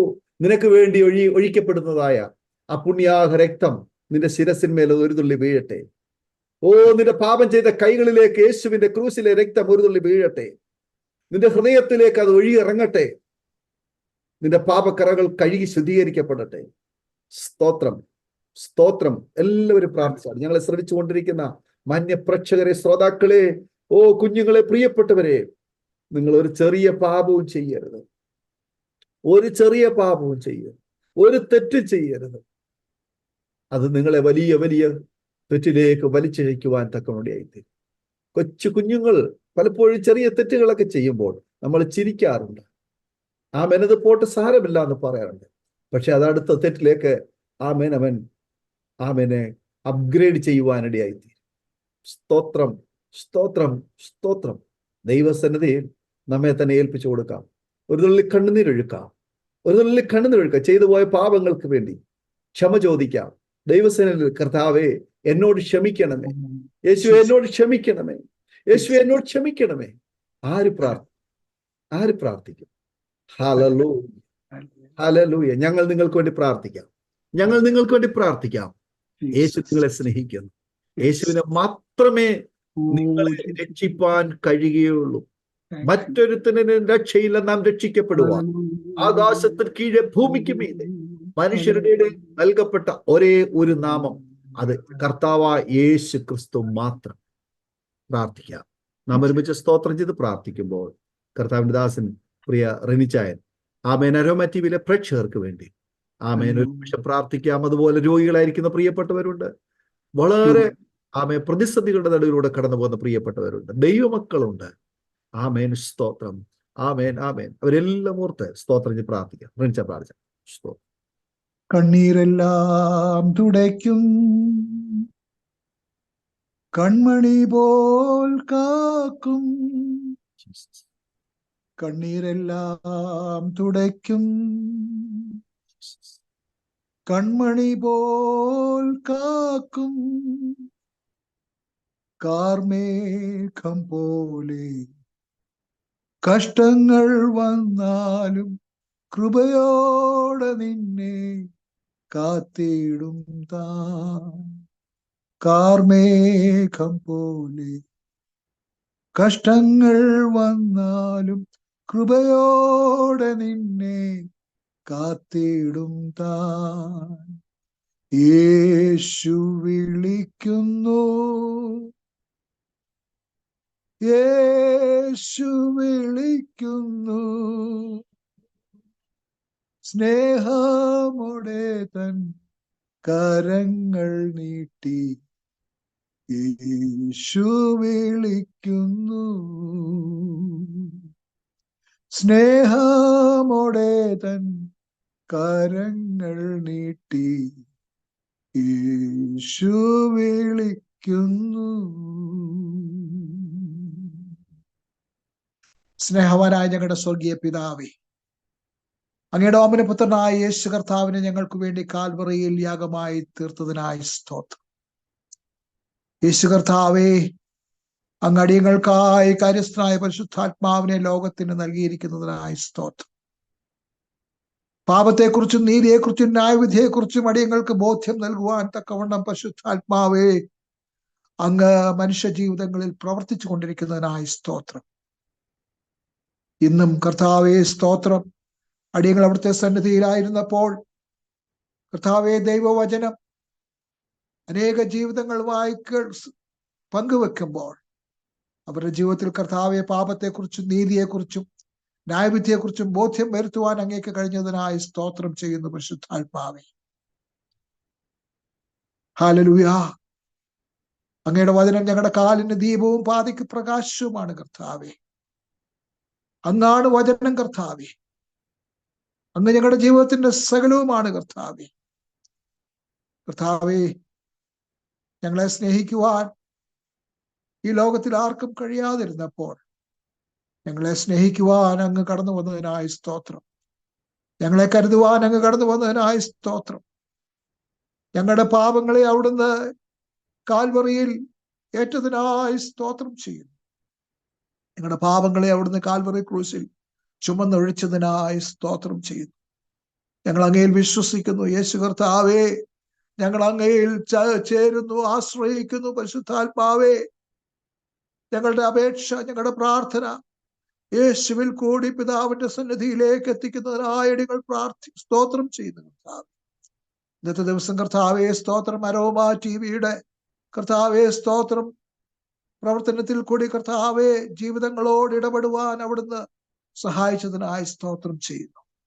അരോമ ടിവിയുടെ കർത്താവെ നേതൃത്വം വഹിക്കുന്ന പാസ്റ്റർ ഡാനിയലിനായും കൂടെയുള്ള സഹപ്രവർത്തകർക്കായും സ്തോത്രം ചെയ്യുന്നു, പ്രാർത്ഥിക്കുന്നു.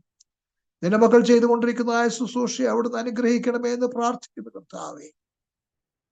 വചനം കേൾവിയാലും കേൾവി ക്രിസ്തുവിന്റെ വചനത്താലും ഉളവാകുന്നു എന്ന ദൈവവചന പ്രകാരം ദൈവവചനത്തിന്റെ അടിസ്ഥാനത്തിൽ പ്രിയപ്പെട്ടവർ ചെയ്യുന്നതായ ഈ പ്രവർത്തനത്തിൽ കൂടി അനേകരുടെ ജീവിതങ്ങൾ ക്രിസ്തുവിനായി തീരുവാൻ അവിടുന്ന് ഇടയാക്കുന്നതിനായി സ്തോത്രം ചെയ്യുന്നു. ഇനിയും അങ്ങനെ ആക്കുന്നതിനായി സ്തോത്രം ചെയ്യുന്ന കർത്താവേ, നിന്റെ മക്കളുടെ ശുശ്രൂഷകളെ അവിടുന്ന് അനുഗ്രഹിക്കണമേ, വാനിക്കണമേ എന്ന് പ്രാർത്ഥിക്കുന്നു കർത്താവേ. ഈ സാക്ഷ്യം കർത്താവേ സ്തോത്രം അങ്ങയുടെ സാക്ഷ്യമാണ് കർത്താവേ, അടിയന്റെ സാക്ഷ്യമല്ല കർത്താവേ. യേശു ഒരു മനുഷ്യനിൽ വരുത്തുന്ന മാറ്റമാണ് കർത്താവേ സ്തോത്രം. യേശുവിന് മാത്രമേ ഈ മാറ്റം വരുത്തുവാൻ ശക്തിയുള്ളൂ. യേശുവിന്റെ രക്തത്തിന് മാത്രമേ പാപങ്ങളെ പരിഹരിക്കുവാൻ ശക്തിയുള്ളൂ. അതുകൊണ്ട് കർത്താവേ സ്തോത്രം. ഈ സാക്ഷ്യം കേട്ട ജീവിതങ്ങളോട് അവിടുന്ന് ഇടപെടണമേ എന്ന് പ്രാർത്ഥിക്കുന്നു. ഏറ്റവും വലിയ രോഗമായ പാപരോഗത്തിൽ നിന്നും അങ്ങ് സൗഖ്യം നൽകുവാൻ മതിയായവനാകിയ സ്തോത്രം ചെയ്യുന്നു. അങ്ങയുടെ കാൽവറി ക്രൂശിൽ അങ്ങേറ്റ അടികളാൽ, മുറിവുകളാൽ, അങ്ങയുടെ അടിപ്പിണരുകളാൽ കർത്താവേ ഏത് മനുഷ്യന്റെയും ഏത് പാപരോഗത്തിനും സൗഖ്യം ലഭിക്കുന്നതിനായി സ്തോത്രം ചെയ്യുന്നു. പാപരോഗത്തോടൊപ്പം മാനസിക രോഗവും ശാരീരിക രോഗവും ഭൗതിക രോഗവും സൗഖ്യമാക്കുവാൻ എൻ്റെ യേശു മതിയായവനാകിയാൽ നന്ദിയോടെ സ്തോത്രം ചെയ്യുന്നു. മനുഷ്യ ജീവിതങ്ങളെ കാർന്നു നിന്നുകൊണ്ടിരിക്കുന്ന പാപത്തിന്റെ പരിണിത ഫലങ്ങളായ മദ്യപാനത്തിൽ നിന്നും, മയക്കുമരുന്ന് ഉപയോഗത്തിൽ നിന്നും, വ്യഭിചാരത്തിൽ നിന്നും, ചൂതുകളിയിൽ നിന്നും ജീവിതങ്ങളെ അവിടുന്ന് സ്വതന്ത്രമാക്കുന്നതിനായി സ്തോത്രം ചെയ്യുന്നു. ഓക്കെ, വളരെ നന്ദി അച്ഛാ. ഇത്രത്തോളം സമയം അനുഗ്രഹിക്കപ്പെട്ട ജീവിതാനുഭവം, ദൈവം നടത്തിയ അനുഭവങ്ങളെ കുറിച്ച് അരോമ ടിവിയിലെ പ്രേക്ഷകരോടൊപ്പം പങ്കുവയ്ക്കുവാൻ സമയം വേർതിരിച്ചതിന് പ്രിയ അറിയിച്ചാനുള്ളതായ നന്ദി, സ്നേഹം അറിയിക്കുന്നു. കർത്താവ് ധാരാളമായി അനുഗ്രഹിക്കുമാറാകട്ടെ. അതുപോലെ തന്നെ ഞങ്ങളെ ശ്രവിച്ചുകൊണ്ടിരുന്ന മാന്യ പ്രേക്ഷകരുള്ളതായ നന്ദി, സ്നേഹവും ഞങ്ങൾ അറിയിക്കുന്നു. നിങ്ങളുടെ വിലയേറിയ അഭിപ്രായങ്ങളും നിർദ്ദേശങ്ങളും ഞങ്ങളുടെ കമന്റ് ബോക്സിൽ നിങ്ങൾക്ക് അറിയിക്കാവുന്നതാണ്. അതുപോലെ തന്നെ നിങ്ങൾക്ക് പ്രാർത്ഥനാ വിഷയങ്ങളോ ആമേന് ഞങ്ങളുമായി ബന്ധപ്പെടുവാൻ ആഗ്രഹിക്കുന്നുവെങ്കിലോ സ്ക്രീനിൽ കാണുന്നതായ നമ്പറിൽ ഞങ്ങൾക്ക് വാട്സപ്പ് ചെയ്യുക. ദൈവം നിങ്ങളെ അനുഗ്രഹിക്കട്ടെ. അടുത്ത അനുഗ്രഹിക്കപ്പെട്ട ഒരു സാക്ഷ്യവുമായി വീണ്ടും കാണുമ്പോഴേയും എല്ലാവർക്കും good bye. God bless you all. ഓർമ്മയുടെ മനോരഥത്തിൽ മായാത്ത ഓർമ്മയ്ക്കായി അരോമ മാട്രിമോണിയിൽ നിന്നും ജീവിത പങ്കാളിയെ കണ്ടെത്തൂ. നിങ്ങൾ ഒരു ക്രിസ്തീയ ജീവിത പങ്കാളിയെ അന്വേഷിക്കുകയാണോ? അതോ മക്കൾക്ക് അനുയോജ്യമായ ഒരു തക്ക തുണയ്ക്ക് വേണ്ടി പ്രാർത്ഥിക്കുന്ന വ്യക്തിയാണോ? എങ്കിൽ അരോമ മാട്രിമോണി നിങ്ങൾക്ക് വേണ്ടിയാണ്. ഇന്നു തന്നെ സൗജന്യമായി രജിസ്റ്റർ ചെയ്യൂ. അരോമ മാട്രിമോണിയുടെ പ്രത്യേകതകൾ: രജിസ്ട്രേഷൻ തികച്ചും സൗജന്യം. ലോകത്തെവിടെയുമുള്ള അനുയോജ്യമായ ക്രിസ്തീയ ജീവിത പങ്കാളിയെ തിരഞ്ഞെടുക്കാം. വിവാഹം നടക്കുന്നതുവരെ സർവീസ് ലഭിക്കുന്നു. ഏറ്റവും ചെറിയ പാക്കേജുകളും തിരഞ്ഞെടുക്കാം. അരോമ മാട്രിമോണി നിങ്ങൾക്കായി ഒരുക്കുന്നു വിവാഹം പരമാനന്ദം. Email aroma matrimony2020@gmail.com